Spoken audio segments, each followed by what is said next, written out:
Welcome to Salt Lake City, where it never stops snowing in this godforsaken hellhole. Do you have it in you to make it epic?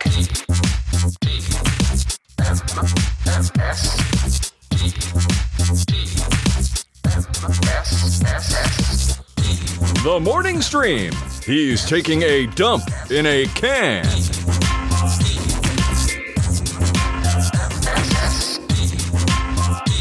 Hello, everybody, and welcome to TMS. It is Wednesday, April 9th, 2025. We are back. I'm Scott. That's Brian. Hi, Brian.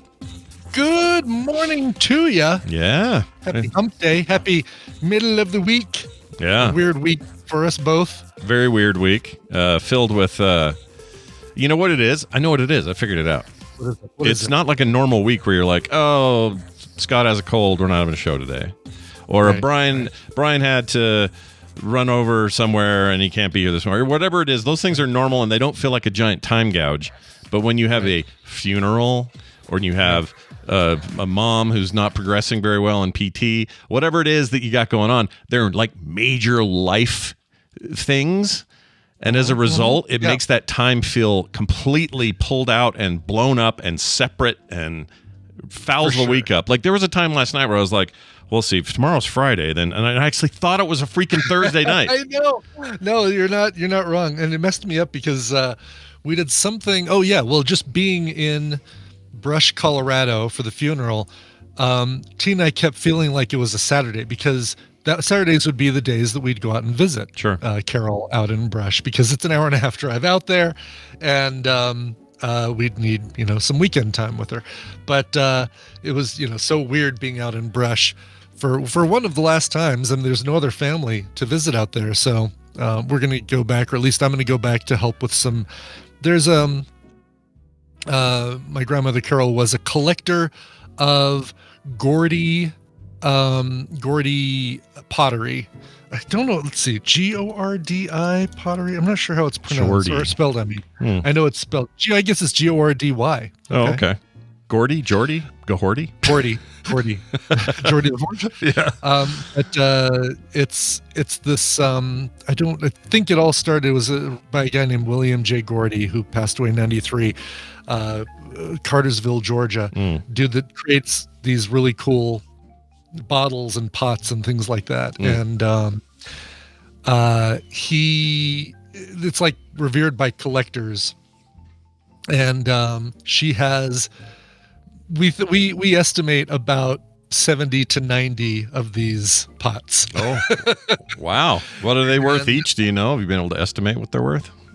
They're worth anywhere between like 30 to 50 to 60. Some of them are worth, maybe upwards of $100, $150. My grandmother was great. She would, for whatever reason, she'd put a sticker on the bottom with a little number that said how much she paid for that pot on eBay. She bought a lot of them on eBay. And she labeled a lot of things more just for her own fascination. Like they found, kind of starting the cleaning out her house, found stuff like packages of tea or toilet paper or something like that actually has the date that she bought the package written on it. And not because of any sort of expiration or anything. She was just curious about how long something like that lasts for her. Sure. Like how long does a box of tea last for me? So she'd be able to look when she pulls the last tea bag out of that box, she can say, oh, okay, I go through one of these boxes every 3 months, and now she knows. I think that's awesome. You know what? That's kind of like a streak. So I think your grandmother and I would have gotten along real well. I think you would have as well. Yeah. My grandmother got along with everybody. She was a fixture in Brush, Colorado, and that was apparent by how many people came to the funeral. Even the Thursday, she passed away a week ago Tuesday, so a little like 8 days ago. Yeah. But the Thursday before, and twice that week before, she was at the church helping, like she had for many weeks before. Knitting quilts and kind of overseeing quilt knitting for unhoused people and people who just needed quilts. And so we walk into the church and every pew is draped with a quilt that she either stitched herself or was involved in the cutting or the overseeing or the picking out of the fabric or putting in the batting or whatever. All the pews draped with these quilts. So amazing. That's awesome, dude. What a cool legacy. You know what? That would be. It's like not a dream of mine, but it would be. I sometimes think about this. How cool would it be to be in a small town? Like, sounds like that's what Brush, Colorado is. Kind of a nice, small, tight little town. Totally is. Yep. And just be like the person everybody looks at and goes, "You're the fixture. You're the regular. You're the one we all know." Like that's a cool thing to have in a community. I think that's for awesome. sure. Yeah. In 2023. 5,268 people living in Brush, Colorado. Small town. It's a nice small town. Like they've got a main street and maybe 4 or 5 streets that all come off of that with a bank and a movie theater and the diner that everybody goes to and hangs out and that sort of thing. I kind of love that. I don't know if I want to do it forever, but I'd love the idea of it so much that I would probably I'd probably do it. I'd probably live when it. I hit a certain age. I think that would be I'd love to, because get my internet out there. I can still 80 years old doing a podcast out there. So start, yeah. We have to start doing it. We'll do the show at 11. the evening stream, and it starts at 4. It starts at 4. Early. We'll call it the early bird special. We'll change the name. That's right. I love it. Yes. TES will be the new episode or the new show. Very excited. Perfect. Well, how else did it go? Everything go okay? And it went really well. Yeah. I was pallbearer, the first time I'd ever been asked to be a pallbearer for a funeral, and that was an honor, of course, and also a surprise at 6 grown men, some not really struggling, but definitely feeling the carrying of a 350, 400-pound coffin, carrying what was easily like an 80-pound woman. Sure. Woman's remains in there, right? It's sure. like, Sure. She's not the she's not the heavy bit, but she's adding to it for sure. That's a big heavy box. Yeah. And if you don't have like good equal strength on all sides, it can feel very weird because you're the one that's doing the load. If it's even, it feels like nobody's doing anything, which is kind of great too, right? Right. Yeah, no. And I don't think we weren't very even, and we didn't really strategically place ourselves. And we didn't even maintain our same locations through the 3 times that we had to move her coffin. And one of those times, actually 2 of those times, because we had to get it up a flight of stairs and down a flight of stairs, and that, my friends, is not fun. No, and if you're doing the most like sacred march of your life, any tip over, fall over, crash is going to be a nightmare, right? So you're going to seek strength you don't even know you have. You're like that guy on the side of the road, and you got to pick the car up because your kid's under there. Right, you're that adrenaline is kicking in, and that sort of thing. Yeah, no, it is like, is everybody ready? Okay, all right, steps. We're going up a step. Okay, we're going up a step. Yeah, it's you didn't yell pivot like the chat says. You did not yell pivot. Pivot. That's wild. Well, I'm glad that went without any incident. That would have been bad. Yeah, it was really nice. Very nice service. Very I'd never been to an internment. Have I been? Is it a wake internment? What do they call that?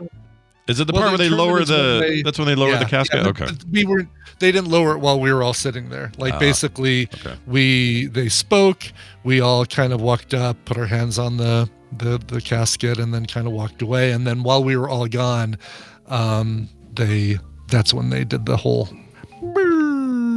When I go, they're not going to bury me though, because they'll bury my ashes because I'm probably going to get cremated. But whenever that happens, I like that one deal where there's a tradition where you huck dirt on the top. Everybody gets a handful of dirt and gets to throw. Yeah, or roses or flowers. Yeah, or flowers or whatever. I want the handful of freaking dirt, man. I want to go rah. I want people to go rah. Give it to the kids. Get them big handfuls of dirt.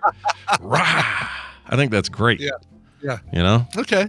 So just remember that, everybody. Write that down. I'll put it in my will, and you're all throwing dirt at me. I've completely decided not to do the whole bake my ashes into brownies for old people because really? Okay. Well, here's why.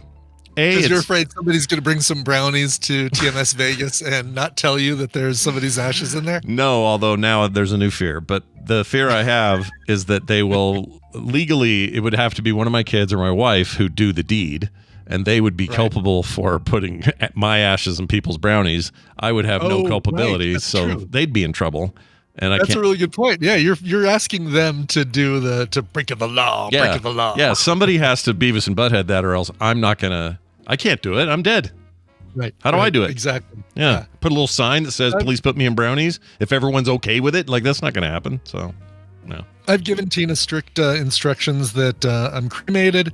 My ashes do like a little stone idol or something, like that's shaped in some vaguely weird mythological creature kind of looking thing, and dropped in some remote forest for somebody to discover and think, whoa. Yeah. Give somebody an opportunity to say, throw me the idol, I'll throw you the whip. That's what you want to do. Right, exactly. Yeah. Yes, I want to be the gold statue that I've got back there behind me. Oh yeah, that's perfect. And then I'll be the ashes in the bag that Indiana Jones is trying to weigh and see if it's enough. So those will be my ashes. I'll be left on the altar while you're going to be the one that Harrison Ford opens and like dumps a little bit on the ground, and then still too heavy. Yep. That'll taste. He'll do a little taste of it as well, just because I'll add that in there. Perfect. Yeah, it's good. Then when it tastes like brownie. Yeah, and then when he leaves, there'll be a French guy. Well, Patrick will be out front going or whatever, and make all the natives chase you to the plane. Sure. We got this all worked out, you guys. It's going to be great. Totally worked out. We'll just basically give them the opening to Raiders of the Lost Ark and say, make this happen for our funeral. Thank you very much. Yeah, and Bobby flies planes. He could go, that's just my pet Reggie, pet snake Reggie or whatever. He'll be in there. How does Bobby feel about snakes in his in the cabin of the plane? Oh, I can't imagine that's a desired thing. I don't know. Bobby, if you're in the chat, let us know, and we'll be happy to hear it. Well, good. I got a thing that I found that is dumb, but I want to share it with you. All right? Okay. Found this guy. He made a statement. It drove me nuts, so I deep dived on it. I'm going to play you the statement, and then I'll tell you what we got. It's about Costco and Sam's. Here you go. Listen to this. The reason they check your receipts at Costco and Sam's on the way out the door is not to make sure you didn't shoplift. It's because it's federal law. You spend $200 or you're not allowed out. Okay. I know that guy. That is 18 layers of bullshit right there. Yeah, my immediate reaction was like, I've been to Costco many times and only walked out with $25 worth of groceries or something. I walked in there just to get a 12-pack of batteries because overall it's cheaper than buying it somewhere else. Yeah, exactly. We don't all go in there every time and buy $400 worth of like the whole summer's plans. That's not how it works every time. So I thought, you're insane. But then I thought to myself, why are they checking receipts? And I got an answer. So I'm going to share with you the 4-part official reason you have to show a receipt just before you leave at both Sam's and Costco. And here's what it is. Inventory accuracy. This makes sense, right? Yep. High volume of, bulk items, that kind of stuff. If the receipt doesn't match something, they can fix both overcharges and undercharges. In fact, most of the mistakes that get made are overcharges. So it actually is in the favor of the customer. When they do this. Exactly. It's not like they're not doing it necessarily. I mean, partially doing it to make sure you're not walking out of there with more than you paid for, but making sure that the checkers did their job correctly and didn't double ring your bowls of ramen instead of single ring your bowls of ramen. Exactly. Also, loss prevention, that makes sense. They're not exactly saying you're a bunch of robbers, but they're saying, here's one last little layer of defense against anything that goes missing that wasn't paid for or whatever. Third, you have membership policy. So they have a very specific policy at both stores to enforce stricter control over transactions and maintain what they call over at Costco, quote, trust and fairness among members. So they do it so that and they claim and show evidence, which I think is kind of cool, that they keep prices lower by reducing shrinkage. All right. I don't mean in the pool with George shrinkage. I mean like inventory, price. Yeah, all that stuff. And then finally, customer service. Sometimes employees catch things like items left in the cart, double charges, or wrong quantities. It's actually saved people money in many cases.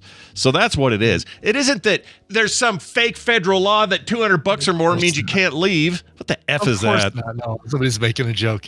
Yeah, the and from when Tristan worked at Costco in high school, just after high school or during the end of his senior year and into a little bit of his after graduation, he worked at Costco, and he didn't do the checking thing at the end, but he said that one of his friends did, and he said that they really don't even look at what the individual products are and try and match things up to your receipt. They look at the number on the bottom, which is right above where they do their little drag with their highlighter or their marker. Yep. They look and say, 12 items? It looks like 12 items. Good. Go ahead. Yeah, they're just eyeballing it. They don't really have a way to... They're eyeballing, exactly. Yeah. They're just really eyeballing the number and saying, does that look like about 12 items? Yeah, good.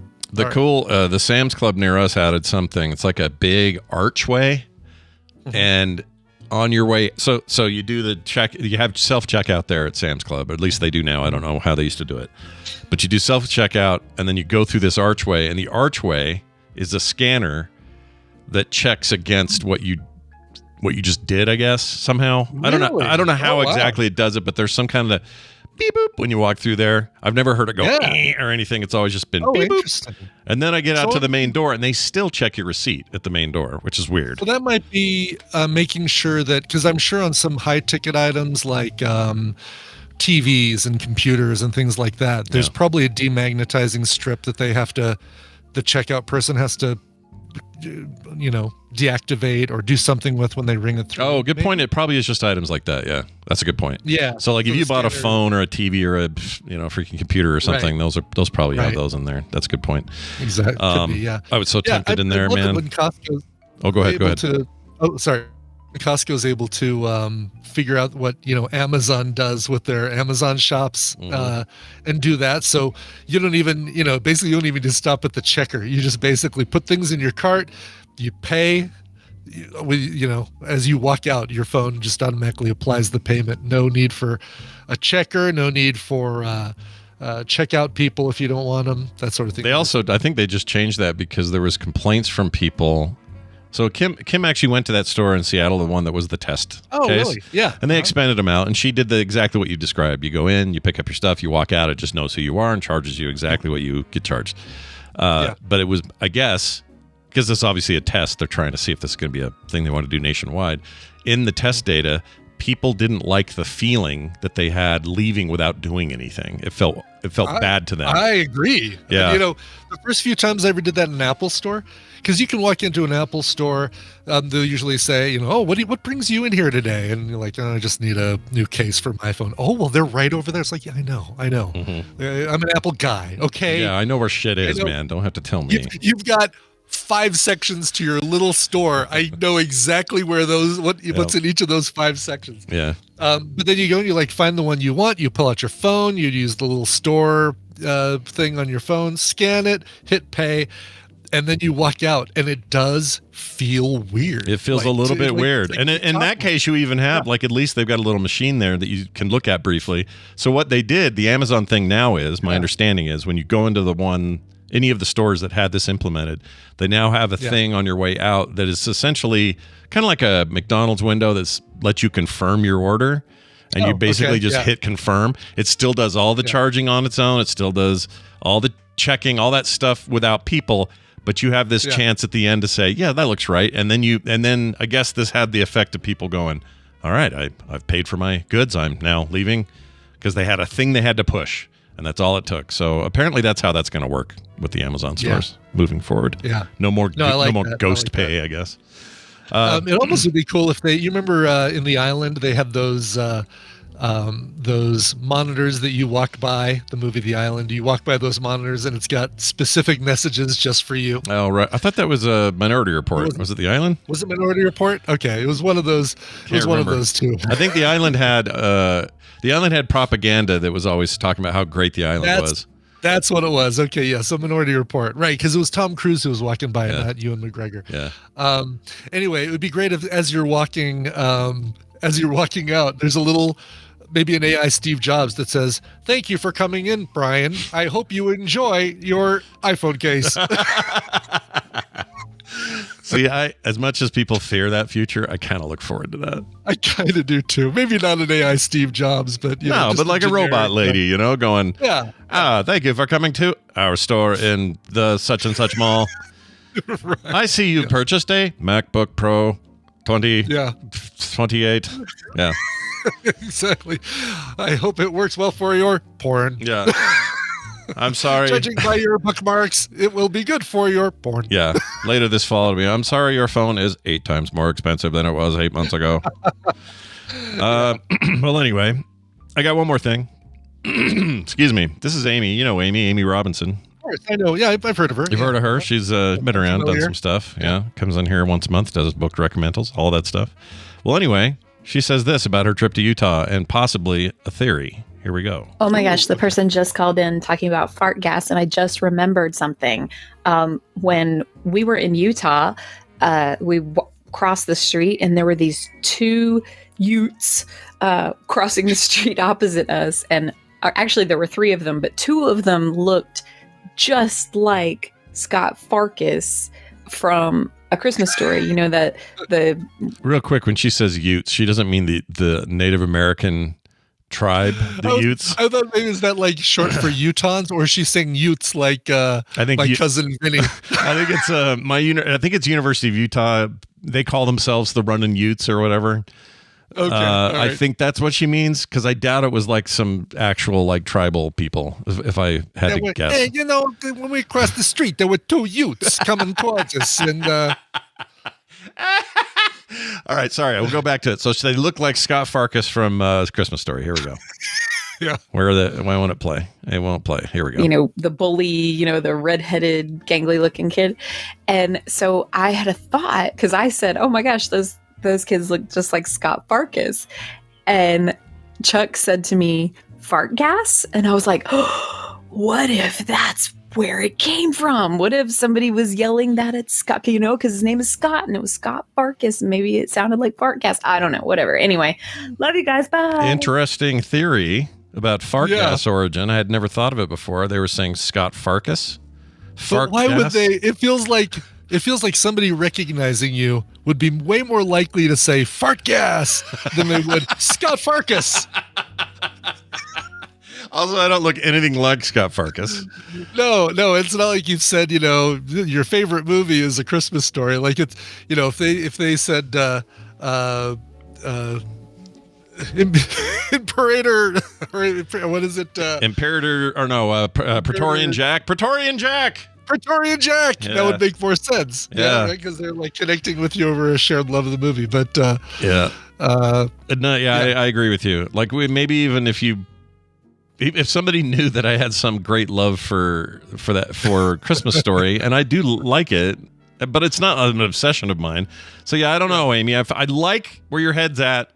It's playing with it from a pronunciation angle is actually one thing I hadn't thought of before. Yeah. So this is good new news, but I still think this cold case has some work.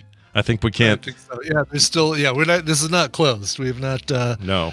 Given that blonde actress the ability to close this case and put it back in that long hallway of black and white cardboard bins and mark it closed. That's right. But we appreciate your additional evidence. We will consider it when building our case. All right? All right. Hey, Brian. Yes, sir. Let's play a game. Now, here's the deal. Yeah. Dunaway's traveling. He's got some stuff going on with his family, and as a result, we have somebody stand in. Well, today, it's going to be our good pal and friend, Travis Crawford, a.k.a. TV's Travis. Now, we still need a 4th caller in addition to Travis. Yeah. All right, so none of this changes, really, the way things work. I'm going to add Travis first and get him in here. Let's see if we're both still logged in. Looks like we are. By the way, Chuck says, no, she did mean youths, as in not youths. Oh, she was actually playing the word game there. Pesci card. Yeah. Oh, I didn't know. Okay, well, that's good. That helps. You know what? We'll put that in the file as well. That'll be important. We now can remove that from Friday's segment. Well, actually, which we need to remember to do Friday. Yeah, we gotta remember to finally do that. So we're going to do that. Someone needs to compile it though. There's too many people in there talking about stuff that isn't a complaint. So we got to figure that out. Still doing that? They're not following the rules. We we should just do a spreadsheet and give them a link. In that group, follow the rules. Oh shit! There's Travis.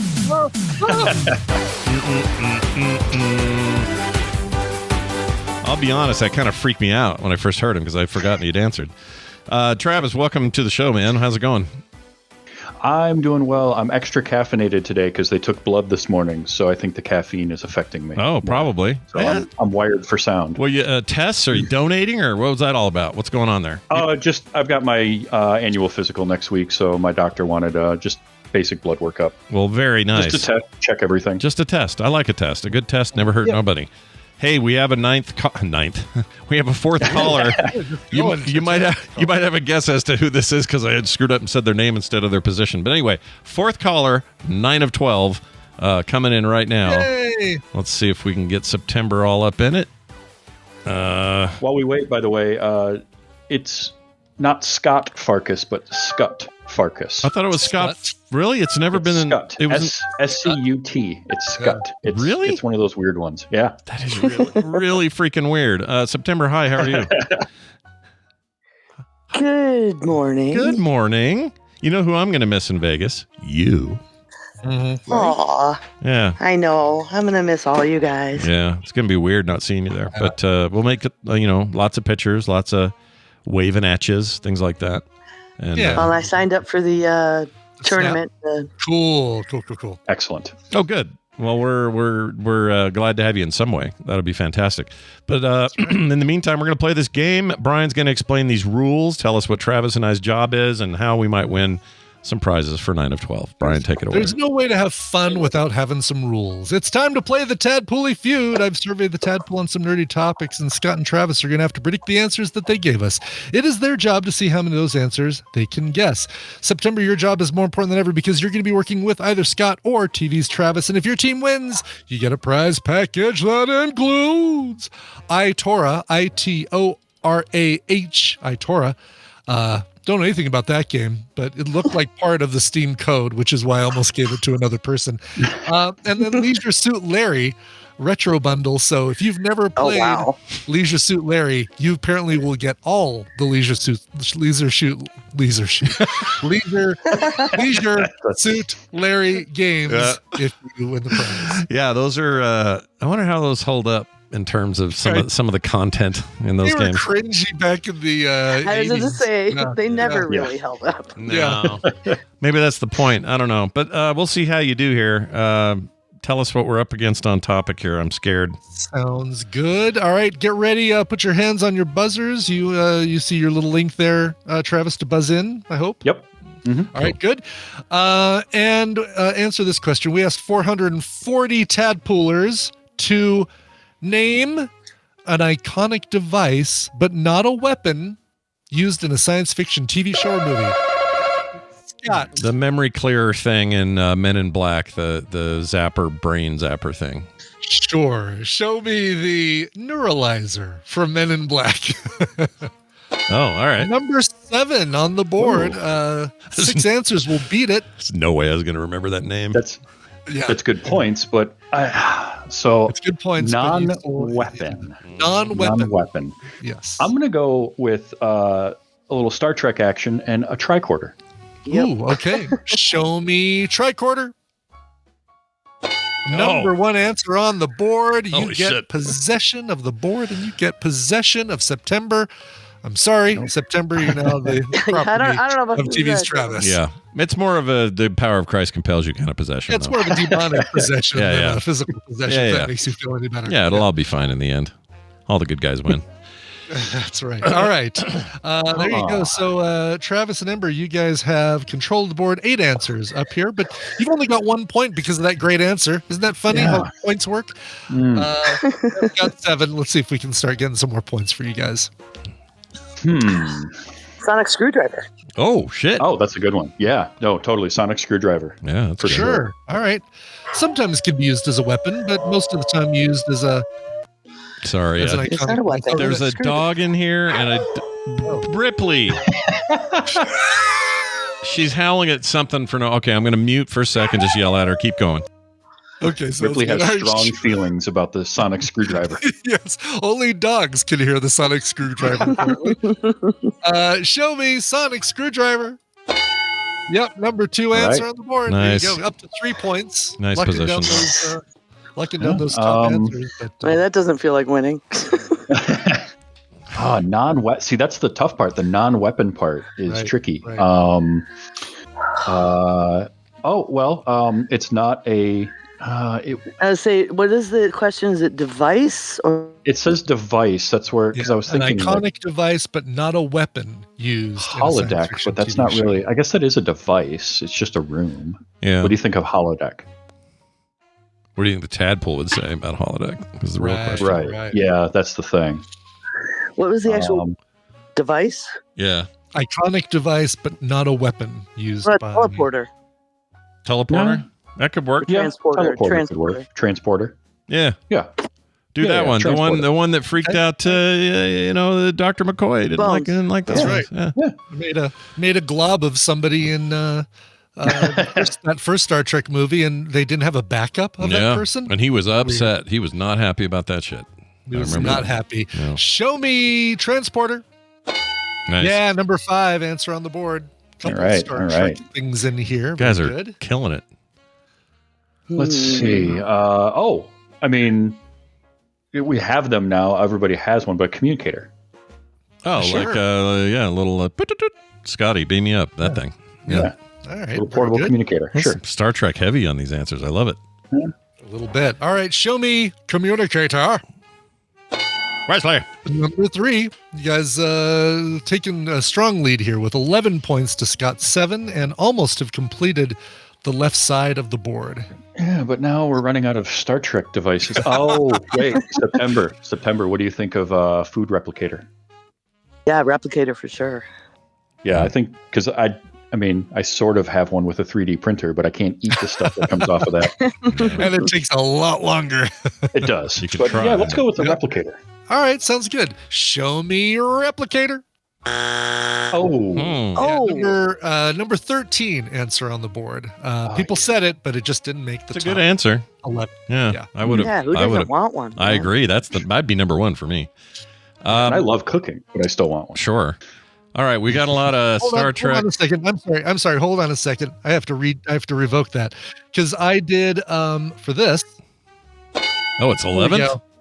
Yeah, it's tied for 11th place. So Hoverboard, Pip-Boy, and Replicator all had the same number of votes, and I didn't want to pick one over the other on that one. So so I just put them all. If you said any of those things, you would get the 11 and a free. I am so glad that you said Pip-Boy was 11th because I was going to choose Pip-Boy, and now you eliminated answer. Right. Yeah. Yeah, you would have also gotten that bonus 11, extra answer, no points, but a bonus answer. But, but now that we know it's there, I can't use it, right? Obviously. Exactly. But now it still goes back to Travis and Ember, since that was answer 11, so they do get to keep guessing. Non-weapon and hoverboard. Sci-fi tech. That's is right. still Hoverboard, hard. Pip-Boy, Replicator, all 3 of them were the 11. So. And we've used transporter. I'm running out of like non-weapon gadgets because I'm trying to think like Star Wars. All the cool things are weapons. Oh, it's all sci-fi, right?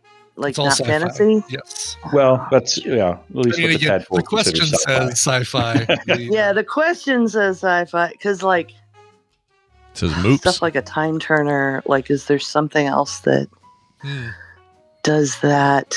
But a device, the DeLorean, a time machine. That's a device, sure, car. I think you could do it. Yeah. I mean, if a teleporter, or excuse me, a transporter. Flux capacitor, right? Yeah. Yeah. Because if a transporter is a device, I mean, that's a big complex series of devices that make a device. So if they're going to count that, I don't know why you couldn't count the DeLorean. Yeah. Okay. Yeah. Give me the DeLorean. Okay. Let's see it. Show me the DeLorean, and really more specifically, the device inside the DeLorean that is the device that's important to the device. Yeah, the flux capacitor, as September said. That's yeah, good. DeLorean's just a big silver box. Yeah, it's but the vessel. Real device is the flux capacitor. Yeah, it's like it's like it's the soul to the body. See, that's what that's exactly. like. Yeah. Exactly. There were a couple DeLorean answers, but I'm like, well, it's I'm going to lump those into flux capacitor. So Sure. yeah, I like it. Sounds cool. It takes our time so travel you machine guys out. completely have the left side done. Yeah, look at that. Done Four and answers. done. 4 answers still on the right side, and things get a little trickier here, don't they? Don't they? Yeah. Scott, you might get a chance here soon. We'll see. We'll see. Trying to shut you out, but you know. Oh, I appreciate that. I mean, if I'm only going to come on once a year, I gotta make my. We got to make it worth it. Sure. It'd be a No, streak we- for me. Yeah. I did that once with potato chip flavors or something. Oh, yeah. Do you have a winning streak though on the show? You don't have like a No. Okay. I No, thought I think I lost last time. I wonder if we have anybody who can say they've won every time they've been on for the multiple people times, you know. Yeah, I was gonna say there are probably a lot of single time, Yeah. ones and dones who won when they came on, but yeah. Who knows? We said the sonic screwdriver, but what about the TARDIS? Wow. Yeah. That's Yeah. a I device. mean, it's It's a another device. time machine, Yeah. but that wouldn't have got lumped in with. It doesn't use a flux capacitor. So. That's true. Right. It does not. At least not in any of its iterations that we've seen over the years. Yeah. True. Although Yeah, that's a hot new bit of fan fiction you could create though. That'd be great. Yeah, Yeah, it is. exactly. Get on that. All right. Yeah, TARDIS. Marty, we've got to watch out for this timey-wimey stuff. Show me the TARDIS. Yeah. Yeah. Number 6. I think Look at that does that. Let's see. 21. No, you can still I can still do it. win if you get even if you get any 2 of the Yeah. of the remaining 3. And now I'm really running out of ideas for non-weapons. That's the thing. Sure. Yeah. So I feel like there's like a weapon somehow snuck its way on the list. But I know better. Well, the judge. 'Cause Can you tell I us wanna that, say- Judge Brian? Is it is that a thing you can say to us? I always go with what the tadpole says. And Okay. so when the tadpole gets it wrong, if a lot of the tadpoolers get it wrong, then it makes it onto the list. You know, I'm gonna say because I feel like people would say this lightsaber, even though it does say non-weapon. All right, but that's so very a weapon. I don't know. Like, I mean, it What is. about- You can also what use about it to cut a hole in the wall what about in a jetpack? Phantom Menace. something. Yeah. What about a jetpack? Because you've got Rocketeer, you've got Mandalorians, you've got jetpacks are pretty iconic in sci-fi. At least 2 Uh, jetpacks. What else is a jetpack? Anyone else? You have one? know, that's Kirk. that Kirk- actually for sci-fi, I could see just general sci-fi. Yeah. Okay. James T. Jetpack. Kirk used a jetpack in Star Trek V. That horrendous Final Frontier. That thing. those were gravity boots. Oh, they were Gravity boots. Yeah. Oh, please tell me those are somewhere on the 100 or so answers or whatever. Anyway, all right. So you I say don't know why the jetpacks. Righteous Gemstones are using jetpacks now, but It's because the Righteous Gemstones will go down as one of the best shows in the history of television. That's It why. really will. Absolutely. I need to watch that at some It's point. so then. good, man. Oh my gosh. Wait, you haven't seen? so good. It's so good. Nice. All right. Nice reference. Let's see. So you're saying jetpack. Show me jetpack. There you go. There's your real There's strike. Yeah, your- jetpack okay. number 21 in the list, though. It did make it up there. He was on there though. Okay. Yeah. Oh man, I don't know why. I want to stay with Star Wars a little bit. I think people would treat a droid like a device. Some would say sure. droid, even though they could kind of fight. They're sort of weapony if they want to be. There's battle droids, but you know, Sure. like the R2D2 style is probably what people are thinking of. So droid. Yeah. R2D2 suddenly had the ability to fly and zap people in one of those prequels. So why not? Yeah. So bad. Show me droids. oh man, really? Yeah, surprisingly, didn't come up as droids. Somebody did say BB-8, so one vote for BB-8, and that's it. But That's I wonder insane. if it's. That's I wonder if insane. it's because so many of them have personality, so they don't get looked at maybe as a device. they don't think is it. Yeah, No, maybe. I could see that because they are kind of creatures unto themselves in a lot of ways. Yeah. Yeah. sure. Not And I really mean, they're device. programmed to feel pain for some reason, Mhm. Yeah, yeah. which is just terrible. Especially How'd you when do you that? get shot out of a Dagobah whale mouth or whatever that creature was. And it was Oh, right. It's a necessary feature because otherwise they don't know if they're damaged. It's like they would have leprosy if they couldn't feel anything. Oh, you know what? Very good point. I like that. It's kind of like how leprosy. your Like Peter A probably word, has that too. Right? your Amazon A word will act all apologetic sometimes or try to sound like, Yeah. oh, sorry, I didn't mean can't to. It's like, connect to the internet right now. yeah, sorry, like they're really sorry. They're not sorry. I cussed out my iPhone one time because it wasn't understanding anything, and it said, I'm only trying to help. Mhm. Nice. Oh, no. I love it. It's like you're not a real person and you don't know what it means to try to help, so stop it. There's no reason to take that tone with me. All Please right. check your blood pressure. All right. So, Right. did you guys pick one? I can't remember. Now I don't remember. No, Yeah, okay. No. I'm thinking. Oh, that's right. Yeah. You Like wanna go? speeders. What'd you say? You know, your flying cars or your speeders from, from Star Wars. Oh, okay. Yeah, like transportation. Sort Yeah. of. Yeah. What if you can be that general with it, or Brian will make it be more specific? I will let you be that general with it. All right. Do it. All right. Show me flying cars that we've been promised. Hmm. Yeah, I'm just gonna, kind of wipe a lot of these off the board. Let's see here. All of them were single entry guesses, but flying Okay. car. Was there more than one? I want to say there was more than one. Let's see here. There were a lot of answers that one person said. Land speeder. Oh yeah. Not really a flying car. I mean, it flies ish. More of a It hover hovers. Hover car. Yeah. Yeah. I think that thing needs land to go anywhere, right? I mean, It's right land there in the speeder. name, right? It's a land It's speeder. right there. Like if you go off a cliff on Tatooine, it is not going to get you to the other side like those Duke boys might want. But Oh. looks like I guess that's it actually. So yeah, no, none at man. all. Especially if you count land speeder as a land vehicle. No flying cars, amazingly enough. This is hard. Okay, Yeah, it well is. then, what's a thing? What's a thing? Okay, in Hitchhiker's Guide, there's the book. It's not a device, though. Or is it? The movie made it seem electronic, but the book's not that clear on it. It kind of is, though. That feels too out there. I'm not doing that. I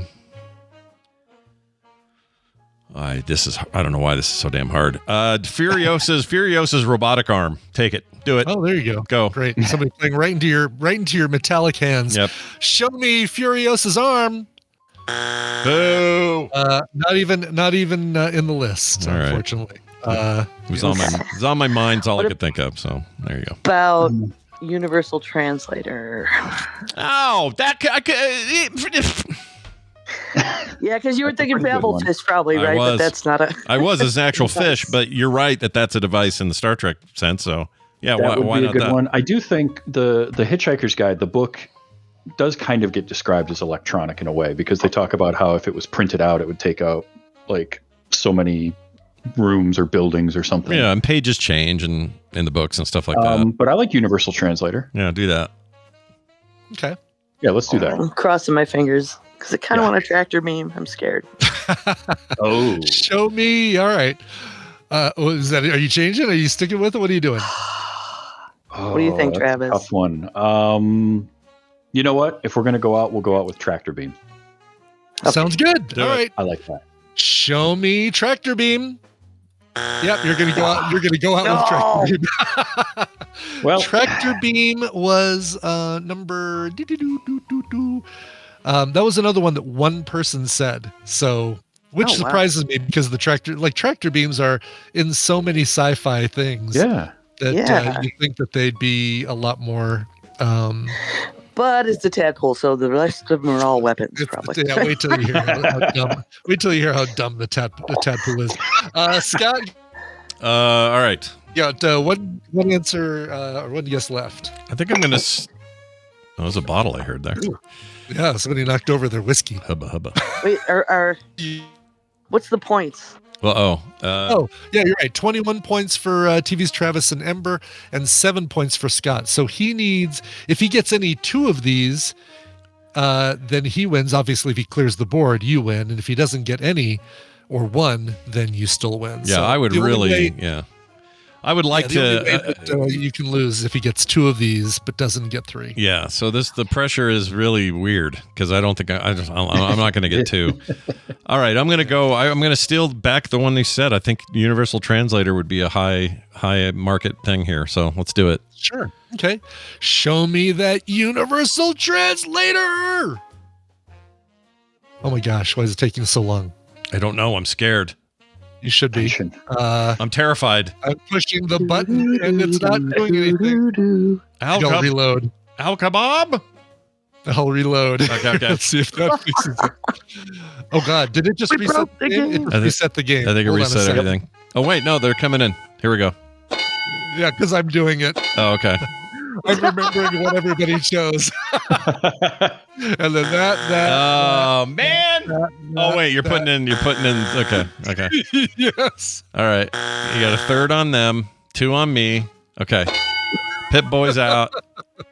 All right, you ready? That was Okay. amazing, by the Show way. me Universal Translate. Thank you very much. I just remember what everybody had. There we go. Yeah.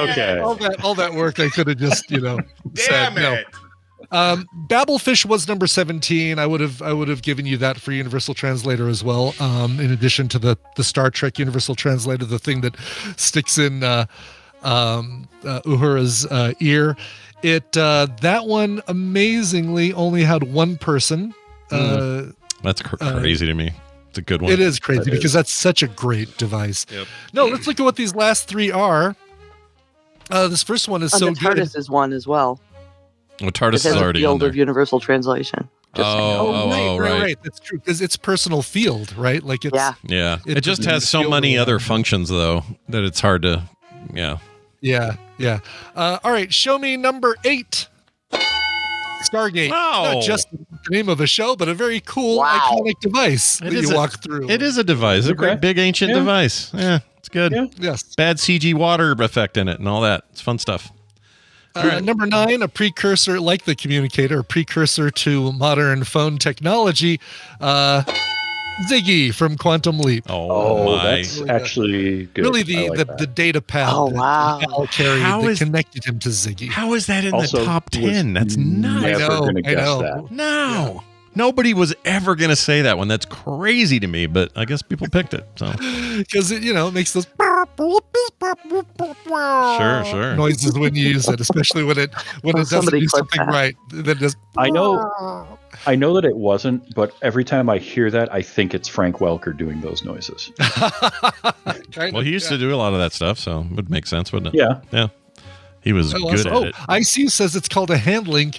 You know what? That would actually moved up because I did not remember that name. So one more person said hand link, and I didn't add that to Ziggy. So that would have put it at tied for 8th Well, place in this list. 8 and 8.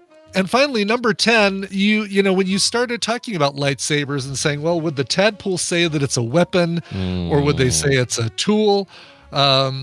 Along those same lines would be number 10, phaser, Star Trek phaser. Yeah.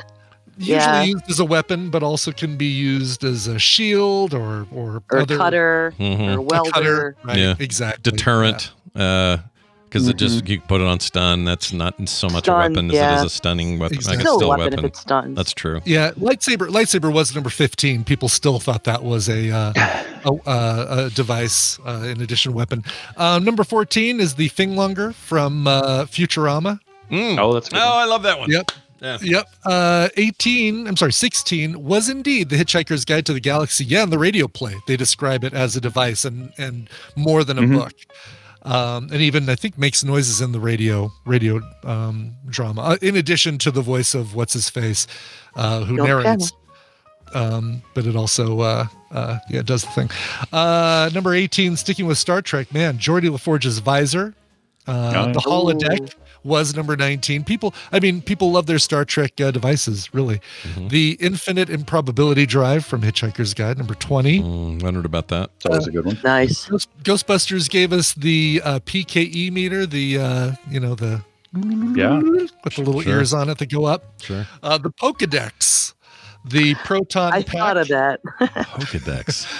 the Pokedex, the shoe phone from Get Smart. And then we get into all the single entries: 40K chainsword, a MacGuffin. Okay, pretty funny. A back to tank, the Batmobile, Bender, Chekhov's gun. I guess. Okay. The cosmic key from Masters of the Universe, Darth Vader's breather thing, data pads, ejector seats. we do need an ejector seat. Yeah. Floating ball that Luke uses to train with. I guess I thought about that. That's a good one. training ball or whatever it's called. Yeah. Yeah, the training remote. Full name. Yeah, that's it. Training remote. The flute in Willy Wonka might be a reach. The food rehydrator from Back to the Future 2. The ghost trap from Ghostbusters. Hal. Those things, the hologram messages in Star Wars, hot tub time machine, hypo spray, K9, kit, the weapon or the motion tracker that they use in Alien and Aliens. It's a great great device. The multipass, the Necronomicon, Omega 13. The multipass. That's a freaking card. Multipass. The phone booth from both The Matrix and Bill and Ted's Excellent Adventure. Sure. Different phone booths, but similar effect, but not quite the same. similar effect. Yeah. Yes. The portal gun, the recorder, the Sailor Moon's tiara. The shield, personal force field from Dune. The sling ring from Doctor Strange. Ooh, yeah. It's a great one. The talkback or talk boy from Home Alone 2. I mean, it's a great device, but it's definitely not sci-fi. I would not call it sci-fi. The I had one of Cube. those though. Oh, Did the you Cosmic really? Cube's good. Yeah, I had a talk boy. I wore that thing out. Nice. Yeah. Let's see. The Dune Sniffers, the towel from Hitchhiker's Guide to the Galaxy. See, that should be higher on the list. Yeah. It should be. Just warp drives in general. The wood ball future sing machine from Minority Report. And finally, the 3 shells. Ah, Very the good, 3 everybody. shells. Was that really the last one in the order? Like it was the least amount of votes, but it was in there? No, I saved it for last. Oh, okay, it was one of the. It was just tied for like one. But I like to go out on a good joke. So No, that's fantastic. That's a good one. You guys make me sad. No Furiosa arm. Chat room, I'm mad at you. I'm mad at all of you for that. yeah. Well done, everybody. That means we have a winner, ladies and gentlemen, and her name is December. I'm going to play this thing. Where is it? There it is. Congratulations. What'd I say? What'd I say? Oh, did I say December? You Shit. said December. Sorry, September's what I meant. Do you anyway? remember? And the answer is no. Anyway, you're the big winner. I'm the loser, and that means that you're going to get these codes. Brian's going to send those to you right away. Brian, again, who are those from, and what are they once again? Yeah. Big thanks to Norm, the games Itora, and the Leezershoot Larry Retro Bundle. Let us know how that is. There, September. Yeah. If they work on Mac, I will. Alrighty. Oh, Thank right. you They so might, much, actually. and everybody Yeah. have the best, safest, wonderful time We're in gonna. Vegas without me. Yeah, I'll miss you. we're all. gonna miss you Oh, terribly, especially at oh, karaoke. Yes, we will. Yeah, it won't be the same, but it'll be good. It just won't be the same. Think of it that way. September, have a fantastic week. We'll see you soon. All right. Hey, Travis, thanks for sitting in today, man. You did it. Yeah, thanks for having me. Yeah, it was fun. you kicked butt. You were as good a Dunaway as anyone's ever been. And while we know him, I mean, I can never replace Dunaway, but I can try. yeah, you can stand in his. You can sit in the weird little indentation he made in his chair. You can do that. There Perfect. you go. Nor can anyone replace you, TV's Yeah. Travis. So there you go. Oh, yeah. You're both irreplaceable and two different entities that we appreciate so much. Yeah, that's right. Now go watch that show we talked about that you haven't seen. What was that called? I forgot. No, Was it Gemstones? Gemstones. It was No, Righteous Gemstones. Go Yeah. watch Gemstones. Go watch Righteous Gemstones. It is a delight all the way through, although I'm not done with the final season, but it's so good. You'd love it. All right, bye now. Yeah. Brian, we're going to take a break. When we come back. Little baby Billy. When we come back from the break, we are going to talk to Tom Merritt. He's back from Japan. He's got some tech talk to talk about, and we'll do recommendals after that. Before all that, though, we're going to have Brian play us a song. What do you got there? Yeah. How about a little pop? This one, as soon as I heard, I just gravitated towards it. Very cool. Quirky and enigmatic singer-songwriter Melody Federer. And the alt rock favorites, Big Data. So the band that God, what was their song, Big Data? I just remember it began with like a So familiar. Why? Dangerous, I think, was their song. Yeah, Yeah, dangerous. Yeah. That's it. It's new-ish, like not that old, it right? is newish. Yeah. Last 10 years, I Yeah. think. Yeah. I like that song.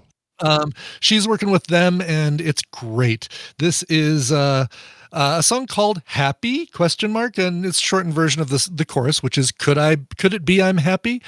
This is really, really good. Comes from just a single that she's released, but of course we're waiting for a full album, especially if it's her working with big data. Here is Melody Federer and "Happy?" I need to know what the hell they sprinkle in that snooze button sleep. Because you mean to tell me I toss and turn all night, but the second I press that 8-minute snooze button, I'm knocked out, full REM cycle sleep, drooling. I appreciate your interest, boys, but I own this land, legal and proper.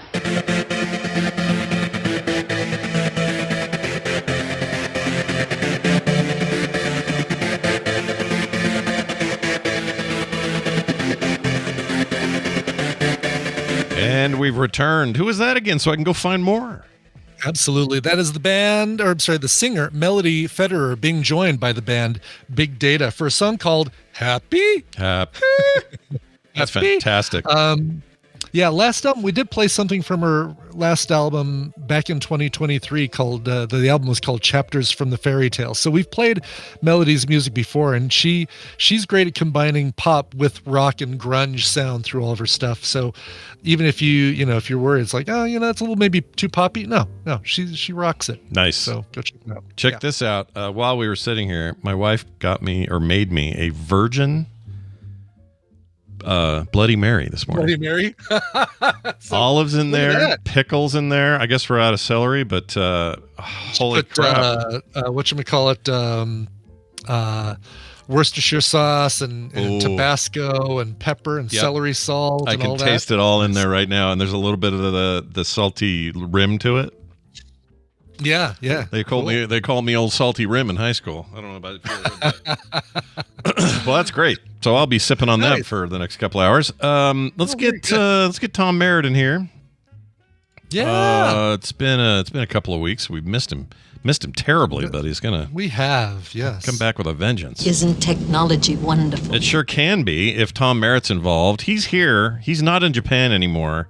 That's to our benefit, okay? He probably would like to still be there because it's a cool place to be. But he's back. Tom, welcome back. It's good to see you, sir. Thank you. It's good to be back. Or am I? Or are you? Is that a blue screen behind you with your bookcase printed on it?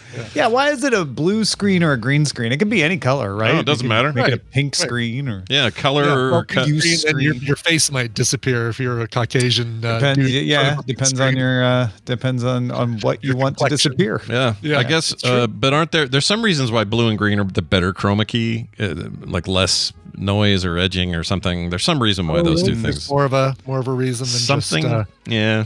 Or else they would just. I mean, if you could use yellow, there's probably something that it's too washed out, or the cameras don't. There's probably not too many blue and greens in human skin tone. Oh, interesting point. Oh, it's just sure. a guess. Yeah. All right. Well, look, good night, everybody. We've done it. We solved the problem. Hey, so Tom, you're back. You're jet lag be damned. What's going on in the world of tech as we reunite with you? Yeah. So I didn't get a chance to talk about tariffs or Signalgate while I was gone. Which would you like to hear me talk about? Okay. So Signalgate, I feel like we know what's going on there. We have our hands on that one? Sure. I think so. Yesterday, or actually Sunday, The Guardian published what actually happened. I talked about that on DTNS Live if you're curious about, like, how did this even happen? How did this guy end up in this guy's contacts? The short version is it's a combination of Siri suggesting a change to contacts that someone didn't pay close attention to, and then Signal sucking in Siri contacts. So it really was a sucking in, like that guy said. He got sucked in. He got sucked in. Yeah. You decide whether Signal can suck in contacts or not. So it's not like Signal just went rogue and did it. It's not the highest level of security practice to let Signal just include all your contacts without verifying numbers, which you can make Signal do. We talked about that on DTNS Live, but yeah, it was a text message with a phone number that Siri misinterpreted. Blah blah blah blah blah. All right, that's And the initial the initial like broad misunderstanding of how Signal works. It was funny because as that was happening, as it was breaking, and then people were talking about it. Yeah. My brain was going, no one talking about this knows a damn thing about Signal. So let's see how many days it takes for them to like come back from things like we were hacked or he broke in or all these weird out there things to finally, I hit yes when it said you want to include your contacts. So, right. Exactly. Yeah.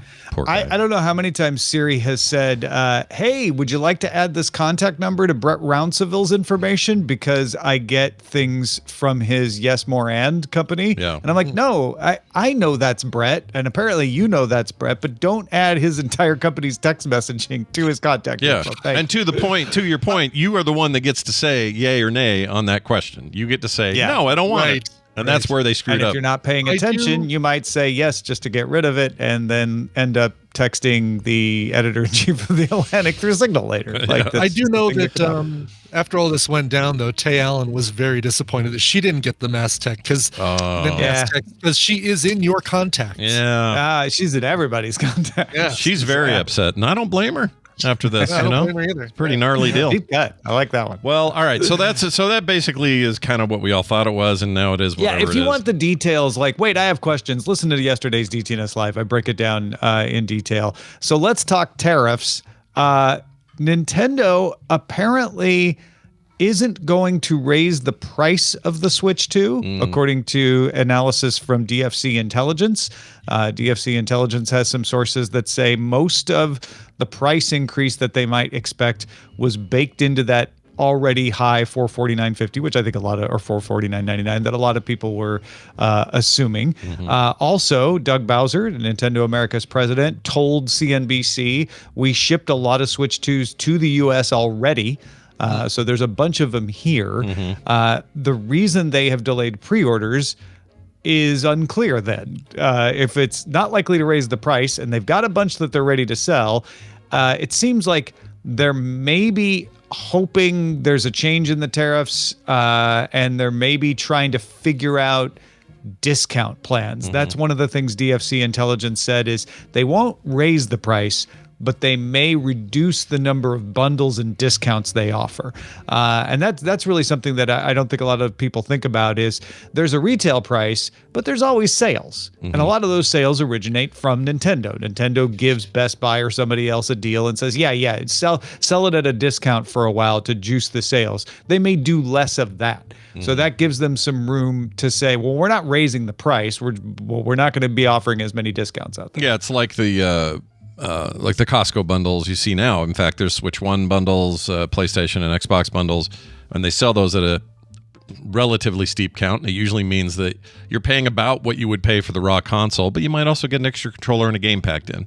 They'll probably do something like that. In fact, one of their SKUs that should be available for pre-order once they lift the pre-order date is a bundle with Mario Kart World, which is only makes that game around $50 if bundled versus $80 if you buy it by itself. So they're already kind of offering one of those. My guess is that may not last or may not be included.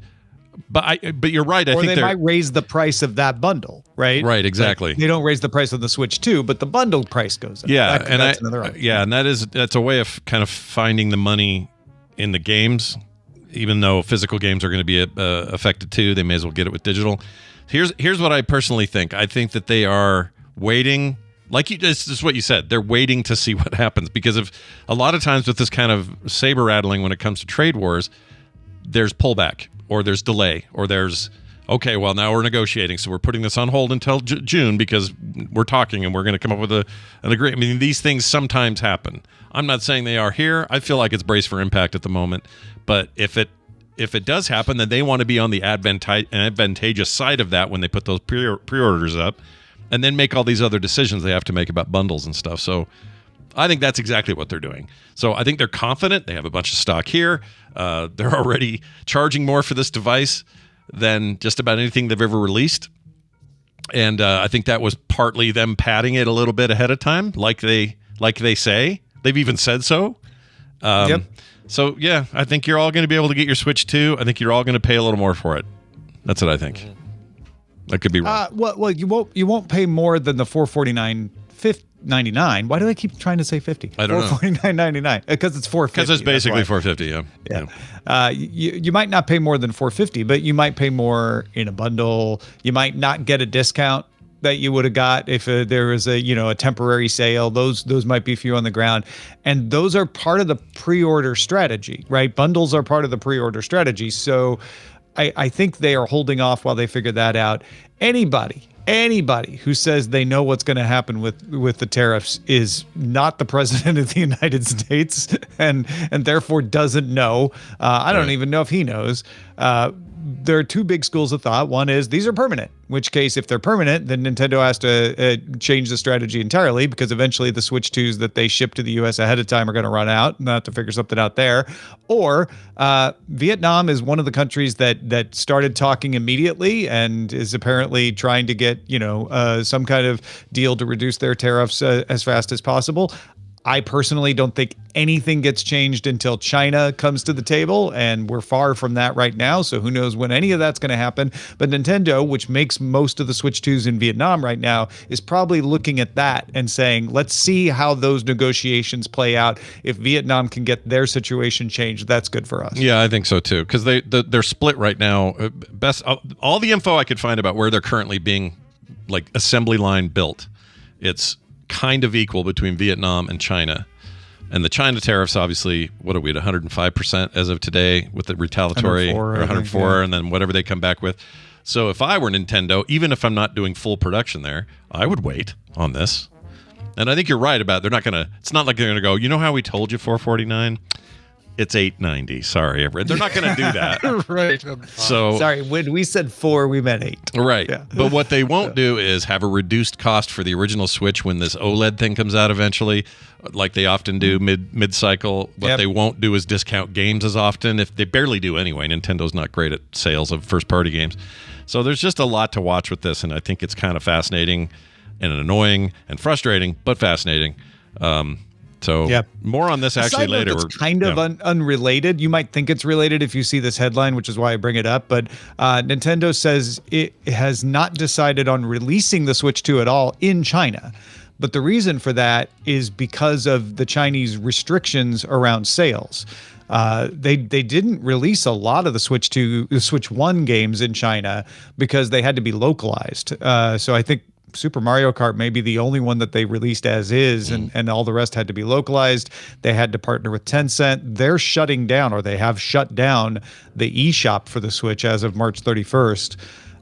So I think they're looking at, is there enough demand in China itself to sell the Switch 2, or should they just not bother with it because mobile gaming is more popular there and they have to go through all these hoops to even get any games to go with it sold there. So you may see that and go, oh, does that have to do with tariffs? But yeah, it wouldn't, because there's probably not a tariff between Vietnam or China. If there is, it's very low. And like you said, a lot of the stuff that Nintendo makes is already in China. So it doesn't have to do with that. It just has to do with Chinese rules, which, while they've loosened up quite a bit, are still pretty strict. Yeah. Well, the good news is, I don't know if this is good news or not, but today at 2 p.m. Mountain Time, the Daily Tech News Show live show will feature me. I'll be there, and we're going to talk about these higher priced games, which we haven't even really touched on.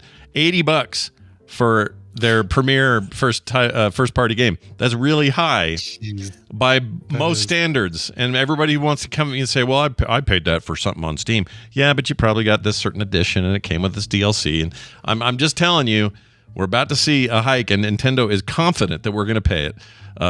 Why and will we, and all those questions I hope to answer a little later today, along with the rest of the slate on the show. So I'm looking forward to that. Tom, is there anything else going on now that you've been home you want to mention? Yeah, I'm very excited about the launch of Daily Music Headlines, hosted by Brian Ibbett. And on Thursdays, Eileen Rivera hosts it. 5 minutes a day. If you're like, I like music, but it's really hard to just keep up with everything that's going on out there. Like, I know my section, but I'm curious, like, what's happening in country music? What's happening in pop music? What's happening in rock music? Check out Daily Music Headlines. Brian and Hammond doing the editing are doing a fantastic job just boiling it all down. I'm learning stuff just listening to it. Like, Country Music Awards are coming up. J-Hope just wrapped up his tour in the U.S. and is headed over to Asia. All all kinds of good stuff in there. So go check it out, dailymusicheadlines.com. Great job, Ibbot. Thank you very much. Have you? Sorry, I was going to ask if you've had actually any J-pop or K-pop music news yet, Tom. Have you ever Absolutely. had to say? No, because Eileen does that before any of us. All right, just making sure everybody's got their eye on the ball here when it comes to the K-pop. Yeah, it wouldn't be me. Well, it's good to see you. We'll see you a little bit later. Everybody tune in later and check us out. Tom, have a great day. We'll see you soon. Thanks, man. Okay, how do I remove him from this? That's how. Well, it gotten horrendous for me all of a sudden. I'm sure it's my router. So I'm gonna restart Discord. Okay, no worries. I'm going to pause where we're at. Oops, your audio went away. That's weird. Here, let me. Anyway. All right. Well, I will. We'll bring it back and see if we. We'll start recommendals and see how this goes.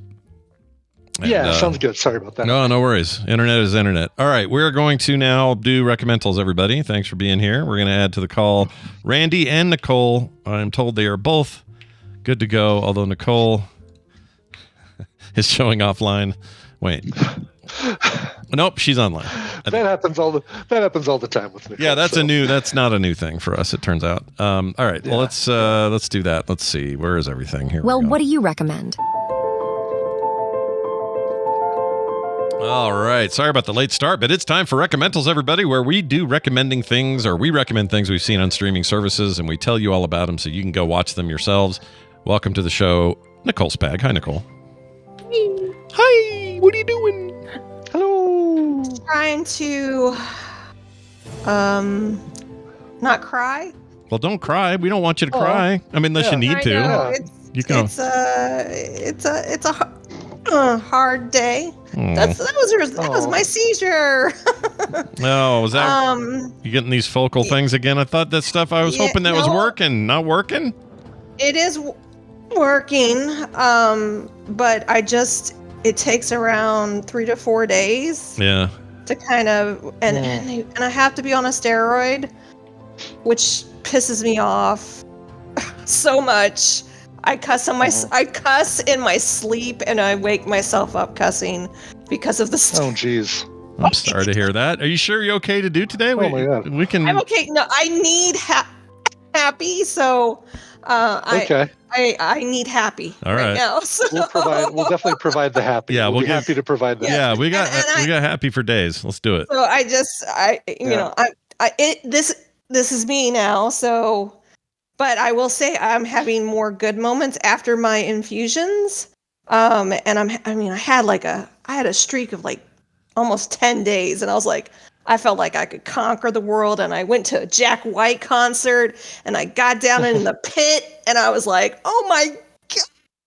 It was so up and down. Today is just a down day. So it is what it is. So that's all right. A focal seizure, if you're not aware. Oh my gosh. It sounds like a tick, but it's a focal seizure.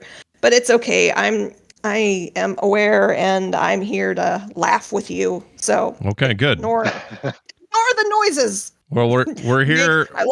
like Star Wars. Pay no mind. Yeah, pay no mind. Pay no mind. There you go. I felt you waving us off with the Force there. Yeah, you said that. Yeah. I don't even know where the rebel plans are now. You've completely wiped my memory. Well, it's good to have you here, and I hope this is a fun time for you. Randy, I know it's a fun time for you because Randy's here. Hi, Randy. How are you? Good morning stream. I have never considered what temporary Tourette's as a symptom could come from, and I am now like deep in thought. Wow. Yeah. That's amazing. Mm-hmm. You'd be surprised how many types of seizures there are in the world. I had no idea until this happened. Yeah, all we get from TV is like Grand Mal stuff. Nobody knows about all that stuff. Yeah. Yep. We went through that when Taylor had her focal seizures, and it was just like you said too. Yeah, it's like these are not what people think they are. I wish I was like Taylor. I wish they would go away. They do for a while, but my antibodies are big old jerks. Well, they told us then, they're like, this could be your whole life. And we were like, all right. And then they said, or it could end with, when you get past puberty at a certain point. Yeah. We got lucky and she did. But Man, I don't envy that, but I am glad that we can hang out and do this so that we can have a little fun together. Sure. Is that, Oh yeah. Randy, are you in a tunnel? Where are you at? You sound like you're in a. Am I? Do I sound weird? No, you sound okay. You sound normal to me. All right. Okay. All right. Brian Ibbett is in a tunnel, but it's I should be not out of my tunnel. Yeah, you're back now. Yeah, you're good now. Yeah, your internet. It looks over. like your reboot worked. You look great. It did. It just took a little time. If things are not fixed, they're held together right now with Scotch tape and baling wire. But I'll work on it after the show. Yeah, it's all good. It's just one of those days, everybody. All right, we are going to now do recommendals. Brian, let's start with your clip. I got everything all queued up for you. Tell us what we're watching this week. Yeah. Oh my gosh. I love me my time loop movies, and I found one that I hadn't heard about or seen, and decided to watch it. This clip should tell you all you need to know. You mind if I sit down? Yeah, sure. Just be careful. What do you mean? Oh my goodness. How did you know? Do you want to hear a secret? Sure. I've done this before. What do you mean? I take a pill. Tomorrow night, I take a pill and I go back a week. Back? Right back to the hospital. This has all happened before. So many times before. What are you saying? I'm saying that I've lived this week before. I know what's going to happen in every second of every moment of every day because I've seen it all before. All of it. Tomorrow night, my nose will bleed. I'll lock myself in the bathroom. Oh man, Okay, I'll rewatch Weeds. Jeez. Very good. Yeah, you recognized her. That was Mary Louise Parker. Instead of smoking weed, she's taking a pill. But it's an interesting twist on the whole time loop movie when you've got a character that controls the time loop herself by taking a pill. She can, it's kind of like Sandberg in Palm Springs, where he controls the time loop by just going into the the time loop tunnel. She basically does it with a pill. But here's the problem: she's dying, and she's got a black hole developing in her chest. Yes, a black hole, like the space phenomenon. This is one of those movies where you kind of have to. There's some weird things that are just accepted in the world, like somebody having a black hole developing in their chest. And she basically knows that she's got a week to live, and she's got these pills that she got as a kid that she's used throughout her whole life to excel at school and excel and do other things over and over in her life. And she decides she's going to use them for this this purpose to How many does she have? Well, she's got an unlimited supply because when she goes back in time, she's got she has the pill that she took. That makes still sense. Available to her. We should say the name of this thing. What's the name of this? I'm sorry. Yeah, the Shit Out of Luck movie is called Omni Loop, and in addition to the great Mary Louise Parker, who shares a birthday with me, Io Adebari from The Bear plays her partner, her science partner that she recruits to help her figure out what's in these pills that maybe can be replicated to go longer or further back, but also helping her figure out what she can do maybe to stop the black hole that's developing in her chest, etc. It's kind of one of those not quite as weird as a Lanthimos movie, but kind of has that feel. There's even a little bit of a Severance-y kind of matter-of-fact feel. You can even see that in the poster. Feels very, Ariel bold Severance science fiction, modern science fiction that looks like old-timey science fiction. Totally. In fact, when I saw the cover at first, it's kind of hard to tell what this is. It almost looks like it's more like hey, here in the future, we travel via something called the Omni Loop. Right, and it just creates multiple copies of us as we travel really quickly through it. This is this was a lot of fun, and I've always been a big fan of Mary Louise Parker, even since the Weeds days. Even before that, there was a movie. It was one of those Altman movies where was it Richard Gere? It was somebody that she was having an affair with, and she was the kind of the side piece that he was having an affair with behind his wife's back, and I can't remember what the Grand Canyon, maybe? I can't remember. I always remember rotten green tomato. No, fried green tomatoes. Fried green tomatoes, yeah, right. I'm Exactly. thinking of that. Tawanda. Oh, Grand Canyon. Tawanda. Are you thinking of Grand Canyon? It was Grand Canyon. Okay. Oh, that yeah. movie's so good. It is Kevin really good. It was Kline, Kevin right? Kline is the one who's having an affair with her. Yeah, Yes, it's a fantastic movie. right. Yeah. As soon as you said that, reminded me. Really good. Yeah, really, really good. And it's cast. And I thought it was an Altman film because of the cast, because there's so many. Oh, you know what? It was such a big A-lister cast. Right there with you. Thought it was Altman. Yeah. Totally have that wrong in my head. You're totally right. Yep. Weird. Anyway, Omniloop. It is currently on Hulu, and it is a very fun and also extremely heartwarming, touching story about what you might do if you realized you only had a week to live, but you could replay that week over and over and over, and what you might do during that week. Sounds like Groundhog's Day in a week form. Yes. That's what this says right here. This review from Tim Cogshall of somewhere. He says, low energy Groundhog Day with no jokes, but is really moving and assured. Whatever assured means. Yeah. The critics really like it. I don't know why the audience is only halvesies. But. I don't know why either. Yeah, like 83% on Rotten Tomatoes, and I haven't looked yet through the non-professional critic reviews just to see what people complain about. I almost don't care because I liked it. I don't care what the non-critics thought, but it's really, really good and really touching, and it's available on Hulu right now. Really sweet take on the time loop movie. Nice. I want to see it.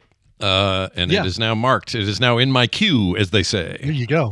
Check that out. It was playing? Hulu. Hulu. Yeah. Live with limited commercial. Just kidding. They don't do that anymore. Hulu is the home of time loop movies. I've noticed. They like this. They like the genre, don't they? They really have a lot of them. Yeah. Yeah. What is that about? It's weird.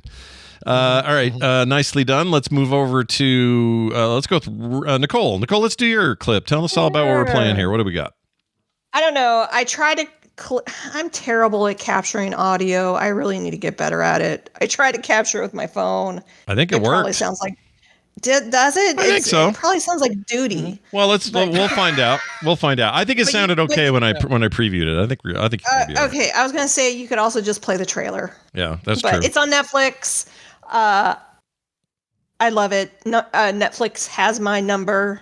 They know what you like right now. They've got your. They keep calling me. They literally have your number. All right, well, let's play it and see what we got over there on Netflix. Ms. Haney. I've been chief usher since October 11th, the day the last chief usher was killed. Killed? Excuse me? You said killed. The senator from Colorado. I didn't mean anything by it. You didn't mean you thought he was killed. The senator from Colorado will refrain from asking questions when it is not her time. Thank you. After you left the third floor, what did you do? I did what Mr. Hollinger asked me to do. Man, I wanted to see. Did you talk to Dana? Police. Oh, no, there you go. Well, I spoke to Marvella about the desserts, and I think we may have another option. So maybe that's the least of your problems. All right, what do we got here? What is this? Ooh, this is The Residence on Netflix. Oh, that's weird because Kim just watched that whole thing. I saw a ton of it with her, and that did not sound familiar to me. I don't know why. Weird. So that was like the first scene, as it's in the first episode. So it's 8 episodes. They're an hour long each. I finished it. I finished the last 3 episodes when I was doing my IVIG, and I love quirky I love, like Knives Out. So if you're a fan of Knives Out, whether it's Glass Onion or any of those. Or honestly, I grew up on Columbo. My dad watched Columbo a lot. I watched Murder, She Wrote a lot. These are all detective, quirky scenario, and I just absolutely love them so much. I think that's great. And, Do you like Glass Onion and Knives Out and all that kind of stuff? You're into those? Loved Glass Onion. So A.B. Winter, I'm gonna butcher everybody's name, so get ready. So the main character, the detective, is her name is Cordelia Cup, and that is Uzo Abdullah. Did I do it right? Aduba. Right? Aduba. Uzo Aduba. Who is from Orange is the New Black. I loved her in that. She was very good in She that, is amazing in this as a detective. I just love a strong female lead. I love her. I also now want to get into birding. If you watch this show, you'll understand. You should talk to Bill Duran. He's a big birder. He can give you all the stuff you need. Oh yeah. There you go. Oh my God. I'm looking at birds everywhere. I'm like, ooh, what's that bird? Birds are cool. They're kind of dicks, but they're also cool. I like birds. And then A.B. Winter. God, I really don't. I know A.B. Winter through he's been in so many You're movies. talking about Giancarlo Esposito. He was in Breaking Bad as Gus Fring. Breaking Bad, The Usual Suspects. Yeah. Wait, what? What's his name again? Giancarlo we might Esposito. be talking about somebody different. Yeah, he's not. He's definitely. Oh no! You know what? He is in The Usual Suspects. He played somebody called. Really? But he must have been a tiny part. I don't remember that. I don't know. Jack Bear, whoever that is. All right, that's news to me. What I really know him for is for Peacemaker, which is. Do you remember that? Yeah. Did you never see Breaking Bad? You never saw Breaking Bad. I never saw Breaking Bad. Oh my gosh. That should be the first name that comes up when you think Giancarlo Esposito. It's what put him on the fast track to being in everything. I know. I'm in Missouri, okay? There's a lot of meth. There's a lot of meth in Missouri. And I have a strong I don't know. I didn't want to watch a meth show. Yeah. It definitely had meth in it. There's no question about that. It had a lot of meth in it. Sure. Yeah. Sure. But I know him in Peacemaker, and I loved him in Peacemaker, and I loved Peacemaker, and I wish they would do a second season so badly, but I don't think they will. Peacemaker is basically the spin-off of the good Suicide Squad movie, which was the second one. Yeah. So when I saw he was in, I was like, Peacemaker, and it gave me good feelings. And so he anyway, in the residence, we are in the White House. There is a state dinner happening with Australia is coming to the White House for the first time in I don't know how many years. It's been a long time. And there's all this tension, and it's kind of interesting how it parallels a lot of things that are being shaken up because they're coming in and they're changing the blue room, and they're changing the traditions of the White House. And it's about the staff who are not political. They are just paid to take care of the house and the families that are in it. And they change possibly every 4 years, it'll change. And so it talks about kind of the relationships that are built. It's all about relationships. And so right away that the chief usher dies. And Cordelia Cup is brought in as a investigator because she does not she solves unsolvable cases. And since it's such a high profile a case, they bring her in and she does her thing. And I've seen people saying that they don't like it. I adored it. I loved it. Kim liked it a much. lot. She really liked it. You have Randall Park, in it as well. He Nice. is the MCU assistant. Mhm. He is the assistant to Cordelia. And he's trying to kind of help her, but she doesn't trust really anyone. So, and she'll even say, everybody's not a suspect. We're just gathering information. So like, it's definitely a different approach of how she kind of breaks things down. Jason Lee is in it. Mm-hmm. Yeah. Have, he's almost unrecognizable until he talked. I just went, yes. whoa. Oh, really? course. Yeah. Oh, Yeah, yes. because he's got such a unique voice. So. Yeah. You also have Ken Marino from The State. He's in The State, right? Yeah, and Party Down. Yeah. Yep. Love Party him. Down. He makes me laugh just looking at him. Balky. Yeah, Bronson Pinchot's in there. Pinchot? Yep. Bronson Pinchot. Pinchot? Is that Nope. how you say it? Pincho. Oh, I thought Pinchot. Oh, there's a T in there. There's but a it's T. Pincho. There is a T at the end. I'm saying the T. Yeah, but you don't have to pronounce the T. It's All free. right, It's all a free T. It's a silent T. Silent T. And in that clip, the most ironic thing. So there's Senate hearing. There's a hearing happening, and you're getting information from this committee hearing, which is led by Al Franken. Yeah, I recognize his voice in that clip. It's like, And he's a senator, and I think it's hilarious that he's playing a senator in a movie, and you know what happened with him. But and then one of my favorite actresses, you heard her in the clip. I didn't even know her name, Eliza Coupe, but she played in one of my most favorite shows, Happy Endings. mm. Do you remember me recommending that show? Yeah, I think we saw it. A I think Kim terrestrial saw comedy, it. right? too. Yes, it was terrestrial. I don't remember what network it was Yeah. on, but it was only it was 57 episodes, but I loved her in that. What's her name again? Eliza Coupe. I'm trying to find her. Coopy?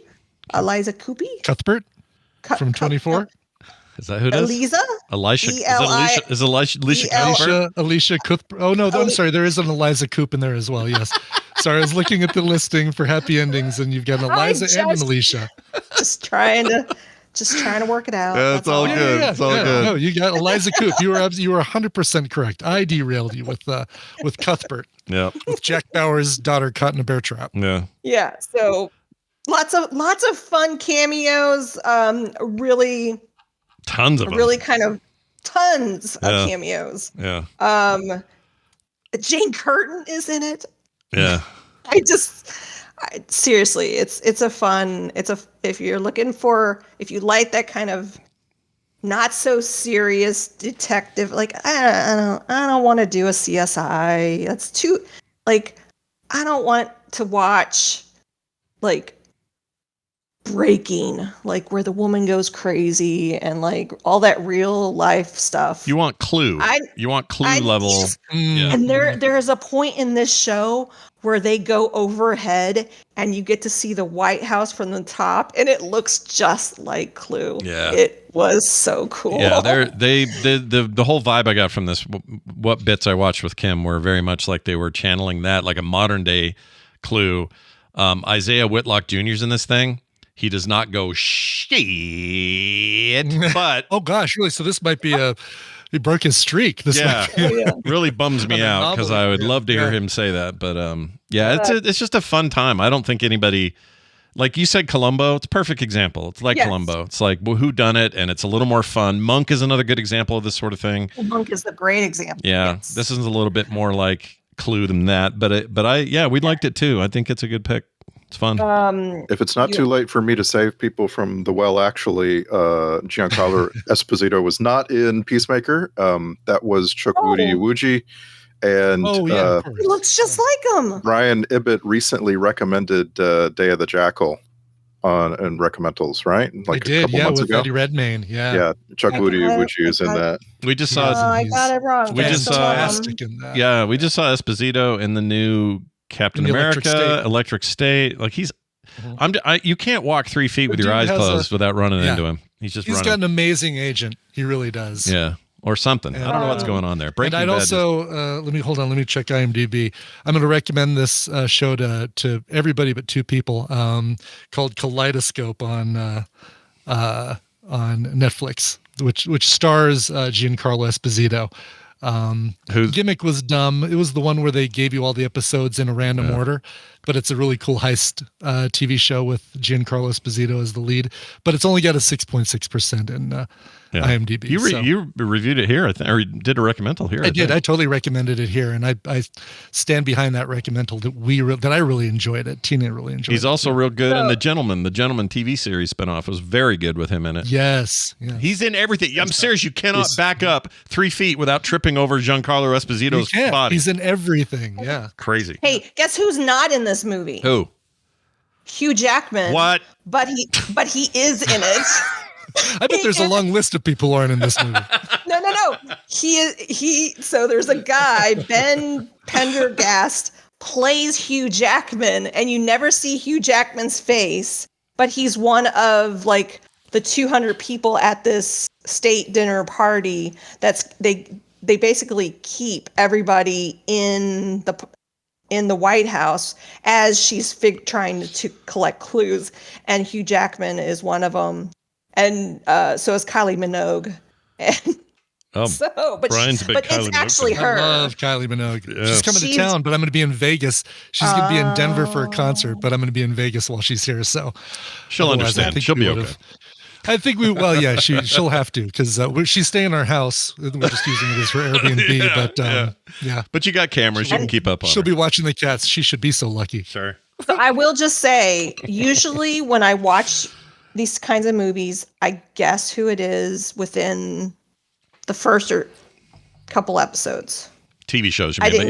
Yeah. I mean, the episode, as you're watching it. Yeah. This one, I got to the very end.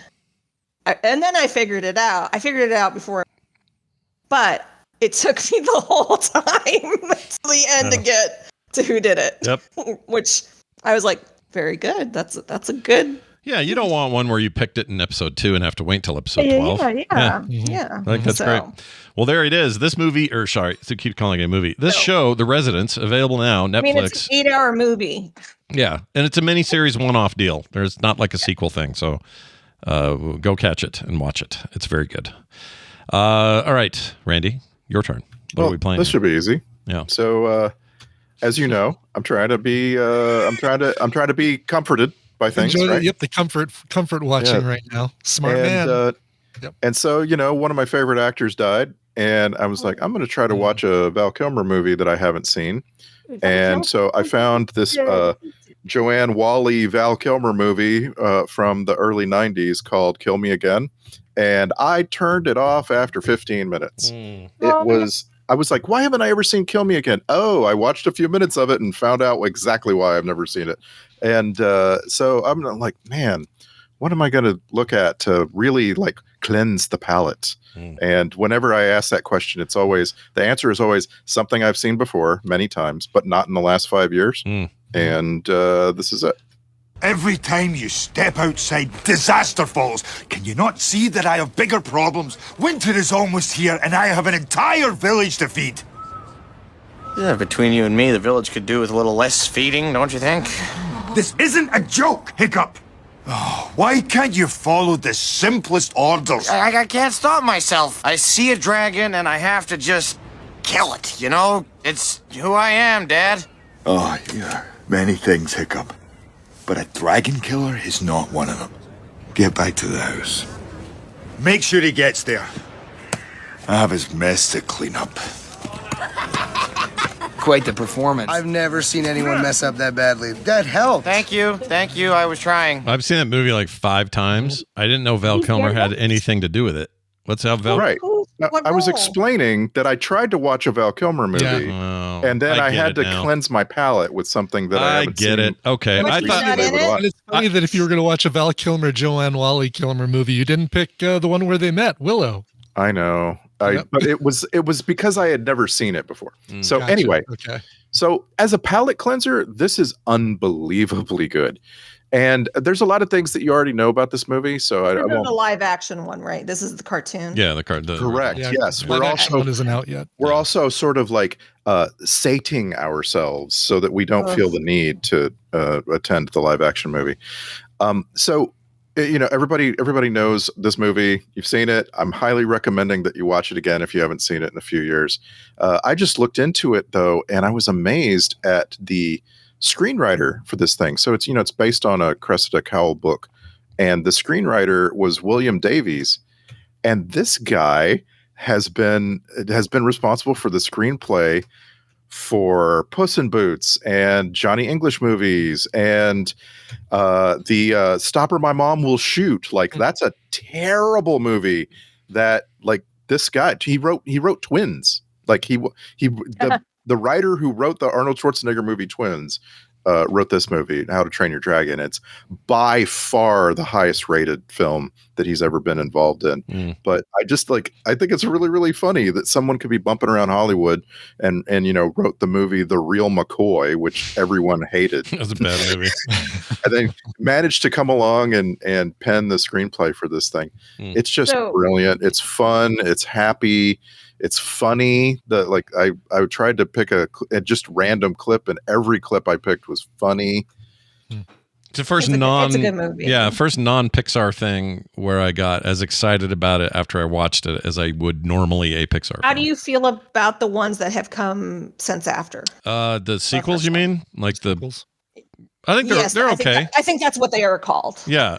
Well, I thought you meant like other movies DreamWorks put out, but I see what you mean. If you're just talking sequels, I think they're fine. I don't think they're like, they don't supersede the first one. I think the third one's pretty good, but I don't know. I kind of like the third one. Yeah. They made a lot of money. They're like Shrek. It's like, you're going to make more, but and I have mixed feelings about the live action because I have seen some great live action. I really did enjoy the live action Aladdin. Like, I liked it. There's like 8 of you. There's like 8 of you. There've been a few that haven't been too bad. I think I'm not Little interested Mermaid I liked. I'm not interested in the Snow White one. That one just, I got too much. There's too much Uncanny Valley going on there. It's weird. Exactly. It's weird for other reasons. Yeah. Like the Uncanny Valley of the dwarves is a very big valley. but Randy, I do have a question for you. Yes. Since you were looking for a funny Val Kilmer. Sorry, I always Kilmer. Can't say his name. Val Kilmer. I like that. Val Kilmer. Yep. I like it. Why didn't you watch MacGruber? Is he in that? I didn't know he was in that. I had no idea. Yeah, there's villain, right? And neither did I until I watched an interview with Will Forte where he explains that Val was trying to get Will Forte and him to be on The Amazing Race. And they almost did it, but their agents stopped it. Could you have imagined? Yeah. Probably not good, if I had to guess. It would have been great. It would have been so fun. I mean, to see Val Kilmer in a reality show. Yep. It's all right. Kilmer, it's fine. I like it better. Yeah. Tesla, Kilmer. Kilmer. That's good. You know what? I just want to. I want to one up something you said, Scott, which is your first 3D non-Pixar movie that got you really excited. Mine was Surf's Up by Sony. Oh, I also liked that. Yeah, that was good. Oh, that one was good. Yeah.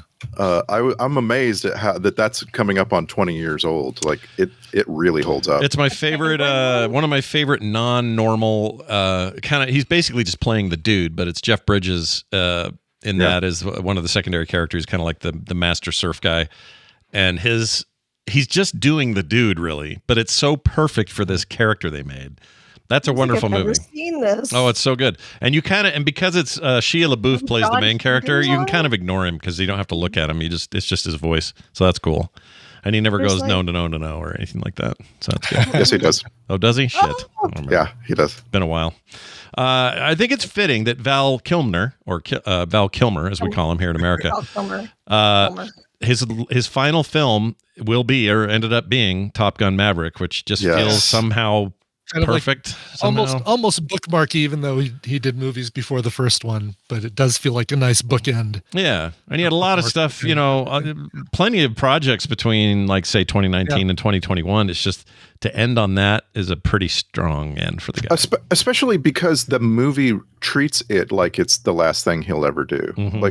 Like the movie has Maverick come into the base where they're operating and walk right past a picture of Iceman on the wall, and be like, man, I got to deal with that guy eventually. And like it builds up to the scene where we bid farewell to him. And he gives us all, not just Maverick, but he gives us all the instruction that you have to go for it. You have to go do the thing that you're dreading having to do. Like it's really awesome. Did you watch the documentary he did? Yeah, we recommended it here. I think I did. I thought so. Yeah, it was really, really good. What's it called? Being Val, I think is the name. I highly recommend that. It's real good.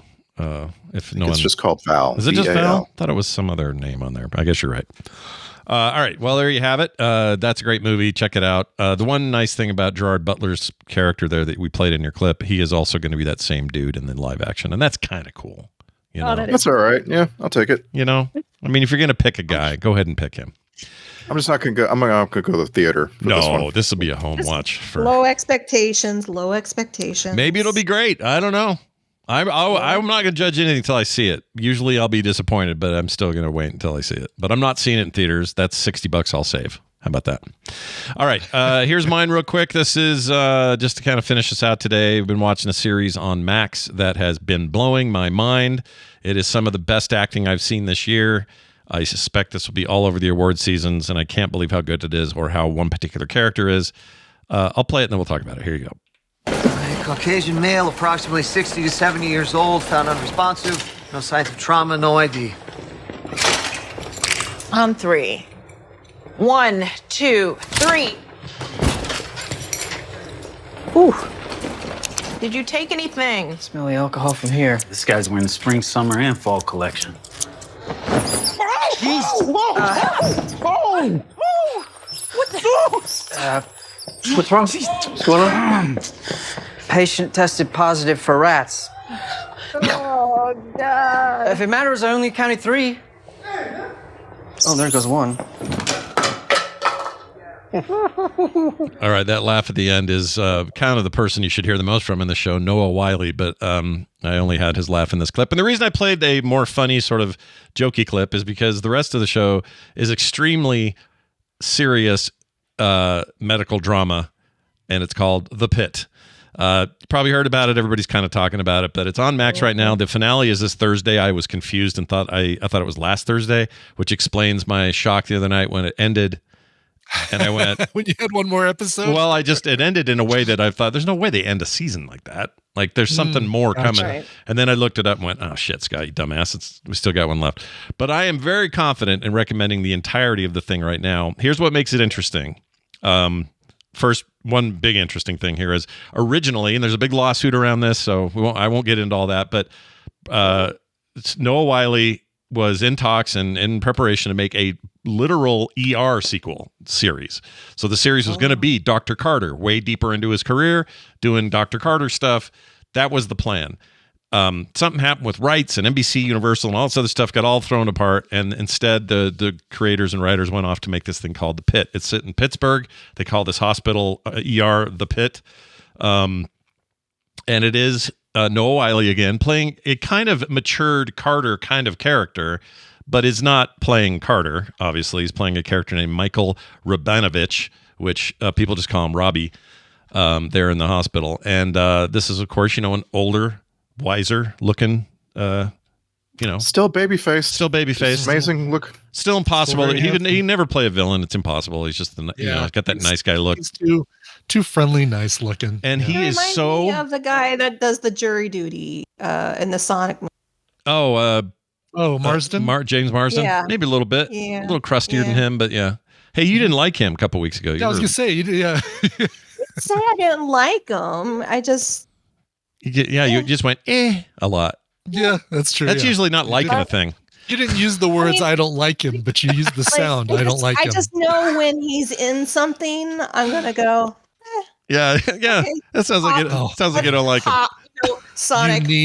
You need to watch Paradise. Yeah, he's so good. It will give you a great appreciation for Marsden. Yeah, I liked him in West. He was good in Westworld too for as long as I liked him. Yes. Oh, He God, was. Yeah. Yeah, he was good in But Westworld. but you know, Anyway, let's talk about the pit. So Noah Wyle is incredible in this, and I don't mean he's just the wide-eyed, nervous Dr. Carter kind of thing you think you will get from him.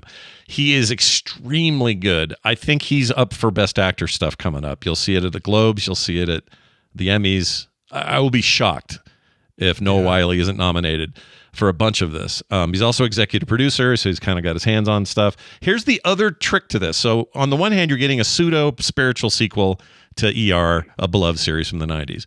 But at the same time, this is HBO, and they are not holding back on like procedures and blood, and we need to open his chest now, and here's a catheter going to here's a wiener with a catheter in the middle of the ER, right? It's not sexual. Okay. It's just all very, true. Medical. It's very medical and very true to what it's like in an ER, especially in some high intensity situations. He's kind of in charge of the floor. He's sort of head resident, and his job is to kind of corral all these other doctors, get them where they need to be and doing what they need to be doing. This is what makes it amazing. The show is, I guess it'll be 15 episodes total. It represents 15 hours of a single day shift. So there's no overnight. There's no weeks later. It's not like ER or any other medical drama where people are just living their lives and it's like, here's some moments. It's more like 24. It's a lot like 24. And it's just everything in that hospital, in that ER from the 7 a.m. shift until the end, which I will not talk about because the end is a big deal. And I don't want to get into why they're all working late, because they're all working way longer than they're supposed to be. You'll see when you watch it. Another thing it does, it is not a soap opera style medical show, which I freaking hate those, where it's all about relationships and who loves who and, they're being weird. And there's a little bit of that in the ER. I know the temptation to do it. You're trying to, appeal to a lot of people, but this really is about the high intensity workplace that is a hospital ER. It's also a teaching hospital, so people are learning. That's complicated. There are a couple of characters in here that are so endearing. I love them so freaking much that I want to protect them at all costs. Also, nobody's lame. Nobody's like a bad doctor. Everybody is trying their best. Good. It's a show that really celebrates professional goodness in this world, but also talks about the problems with it and all the messes up with it. But it's not making some arbitrary story about, well, that guy pinched her butt and now it's a big it's none of that. It's just nightmare. It's just like, did that guy do the procedure right? He did. And also in this situation with this high pressure and there was no resident to help him, he made a decision to save a person's life and it worked instead of it all failing all the time. So there's a weird positivity to a lot of it, but it also deals with PTSD and, Noah Wile's character was around during the worst of COVID, and so he has some flashbacks to that. Lost his best friend in that. You want to hear something interesting? What's that? About my infusion nurse? Sure. He worked ER during COVID in Texas. That was pretty crazy, I'll bet. And wow. So I let him use my massage chair every single time he comes to me. Yeah, I would too. He's earned it for sure. I'm like, what do you want? You want a cookie? I know you're here to serve, to help me, but I am going to make your time here as nice as possible. Yeah. And he's a huge Star Wars nerd, so we get along really good. So, and he plays D&D, and so we watched. He had never seen the Dungeons and Dragons movie, so I'm like, I know you don't want to talk about any, but I did ask him, is the pit accurate? And he said yeah. So I've heard from a few doctors who've said the same. Those who've worked in the ER are probably the most capable of saying whether it is or isn't, but I feel like they're doing the best job they can to try to express that stuff. But why it's wild to me is that it's just each episode's an hour or whatever of the day they're working. So it's one day we've known these people, and we haven't even known them a full day yet, but we've known them from 7 a.m. and on. The show does such an amazing job. It feels like I've been watching these characters for seasons of shows. Like they're all so well constructed and thought out. There's this character named Dr. Melissa King who's on the spectrum, is a brilliant doctor, but struggles with some of the emotional connections with patients, or doesn't understand why people panic about certain procedures. So there's a lot of stuff with her, and she's new to the hospital. She's there technically training, but she is officially a doctor. I want to protect her at all costs. I want to hire armed men to gather around her and never let anyone harm this human being. To have a show make you feel that way about a character in just a story that is only in a single day is crazy to me. How effective it is. Anyway, I'm absolutely loving it. There's way more to say. I'll save it all. You guys just watch it yourselves. It's on Max. Trigger warning if you don't like a lot of trauma-based sort of, oh no, we've got a gunshot wound coming in. Oh no, we've got this lady coming in this homeless guy whose clothes are full of rats, and rats are all over the place, and they become kind of a running joke throughout the season. Like, whatever your tip-offs might be, just know that this is taking that side of medical drama very seriously, and it's less about the lovey-dovey freaking Grey's Anatomy stuff. That's not what this is. I really, really like it. I can't wait for Thursday's finale, and I can't wait till they do more. I hope they have another season. If they don't, it'll be crazy. Yeah. I understand why it's got 97% on Rotten Tomatoes. Like, it's very intense, though. I found that I needed a lot of time in between episodes, and of course, coming out every week gives you that. Comedy chasers. Yeah. So I would watch an episode of St. Dennis Medical every couple. There you go. That's a great idea. And I will say the show does a good job of what, like, ER used to do a pretty good job of this. You'd have your really serious moments of, oh no, they brought in these 3 victims of a hit and run, intense. 2 of them died, 1 lived, blah, blah, blah. And then they would cut to, there's some guy in there who's just looking for drugs, but says something fun, like the little jokey thing. Yeah, exactly. There you go. Right. That's perfect. Right. Someone thinks he's actual Jesus, and it runs through the episode. This has those things for sure. It's just that the stuff that's in, and they're more realistic. It's less like 50 people came in today thinking they were Jesus. It's not crazy, but it's like enough weirdness.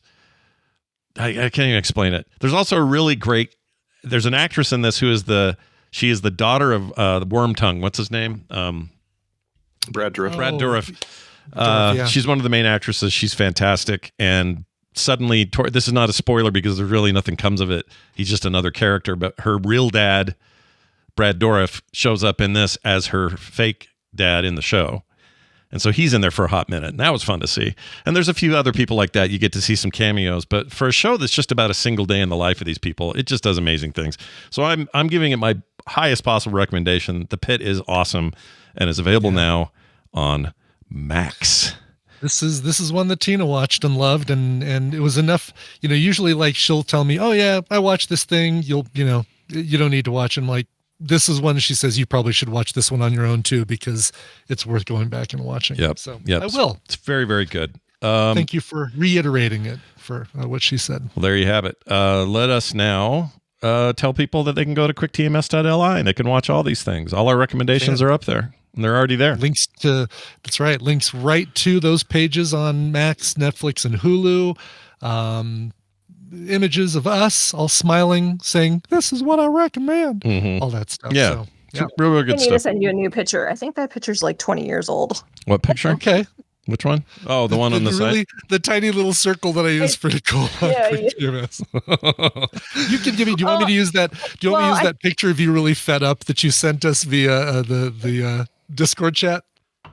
Oh, No. is there a? Oh, Maybe not. I missed But does it come from like that avatar or what I'm talking about? I can change it to whatever you want. Really, it's really just it's a file that sits on the server, and all I have to do is put a new file there that's the same name, and it'll replace it. Yeah. I'll send you a new photo because I think it's a really old photo. Scott's and mine are both artwork, so if you and Randy want to switch yours to artwork, that's another option as well. Yeah. Well, Scott has to draw it then. Oh shit! Well, now there's a time problem. Scott has drawn me a couple times. I can just find one of those. I have you on an elephant, riding a big old elephant from Wrath of the Lich King. Remember that? That was a fun one. Yeah. I guess they're not called elephants. I forgot what they're called in there. Anyway, whatever they are. I'm sure I can use ChatGPT to say, draw a picture of Nicole in Scott Johnson style. Yeah. Yeah, do it. Like the Miyazaki stuff. Totally perfectly usable. No, and let's not do that. Let's not do that and say we did. Slash sarcasm. There you go. Nicely done. I know. Okay. Wasn't sure. Have a fantastic week to the both of you. And One quick question. Are we going to be doing recommendals at in Vegas? No, we don't have. There's no structure for that. But we do have. We have a little. Why am I coming? Why am I going? Because everybody wants to see you. It's not just to recommend a movie while you're there. If that's what's hinging on you coming, Nicole, we'll do recommendals while we're in Vegas. Yeah, we could totally do it if you wanted. No, but we're just doing like a. No, it's okay. It's okay. We're just part of the live show. You will be a big part of the live show. I didn't know what I was doing. I like to plan. I like and to you plan. won't until you get there. Yeah, there's some things that Brian won't tell you, and they're not scary. I promise. They're not like terrible. Okay. But who knows? I might even be put with her. I have no idea where Brian's putting me. I don't know either. That's right. You're gonna get me in a good. Spiders? You're actually gonna. No, don't do that to me. We did the last time we did the blind. We weren't blindfolded, but the dinner was in the dark. Yeah. Oh yeah. I don't want to do that again. We're not doing. Yeah, we're not doing that again. I don't want to do that again. That was a one-off. But that, yeah. It's so weird that you didn't like that, and I freaking loved that. Oh God, it gave me so much anxiety. I think it just depends on your. I don't know what it depends on, because I thought I was going to be so stressed out in there, and it was like a hawk with a hood on. I was just like, Let's just say, when did that happen? 2018, 18, 19, something like that. Okay, 2018, Nicole could hold it together. 2025, Nicole will probably lose her crap. Well, as long as Brian's not making you build something out of crap for exactly. I'm not going to make you eat anything in the dark. So you're safe. You're getting me in my good week. So good. We like good weeks. I timed perfect it time with an perfectly. infusion. Yes, Awesome. yes. Good. Excellent. I'm excited. Yeah, it's going to be great. I can't wait to see you. And Randy, of course. Always good to see Randy. Thank you both. You're all just great. And Randy, especially this weekend, we're going to be doing. Oh, we have a roundtable coming up on Thursday. Yeah, we're gonna talk about going to the movies, going physically to the physical movies, and being physical. What we like, what we hate, and everything in between. So that's right. Check back in on that. And then we're gonna sack the sword and the sorcerer. Yes, the sword and I'm more prone to the sorcerer, but we'll see how we do. Val Kilmer or Kilner. Kilner. All right, I'll see you next time. I couldn't even pronounce it. I can't do it right either. Nicole has to tell us. Okay. Hey, guys, we're here. We're doing it. Where are we? Okay. Yeah, there we are. Let's get to the final moments of this show, the waning moments of this very long episode today. Yeah, sorry about that. I was the reason. Waving my hands. I was the reason it went long because. Well, Wednesdays are already long, but you can't help it when that stuff happens. We do what we can do. This pisses me off, though.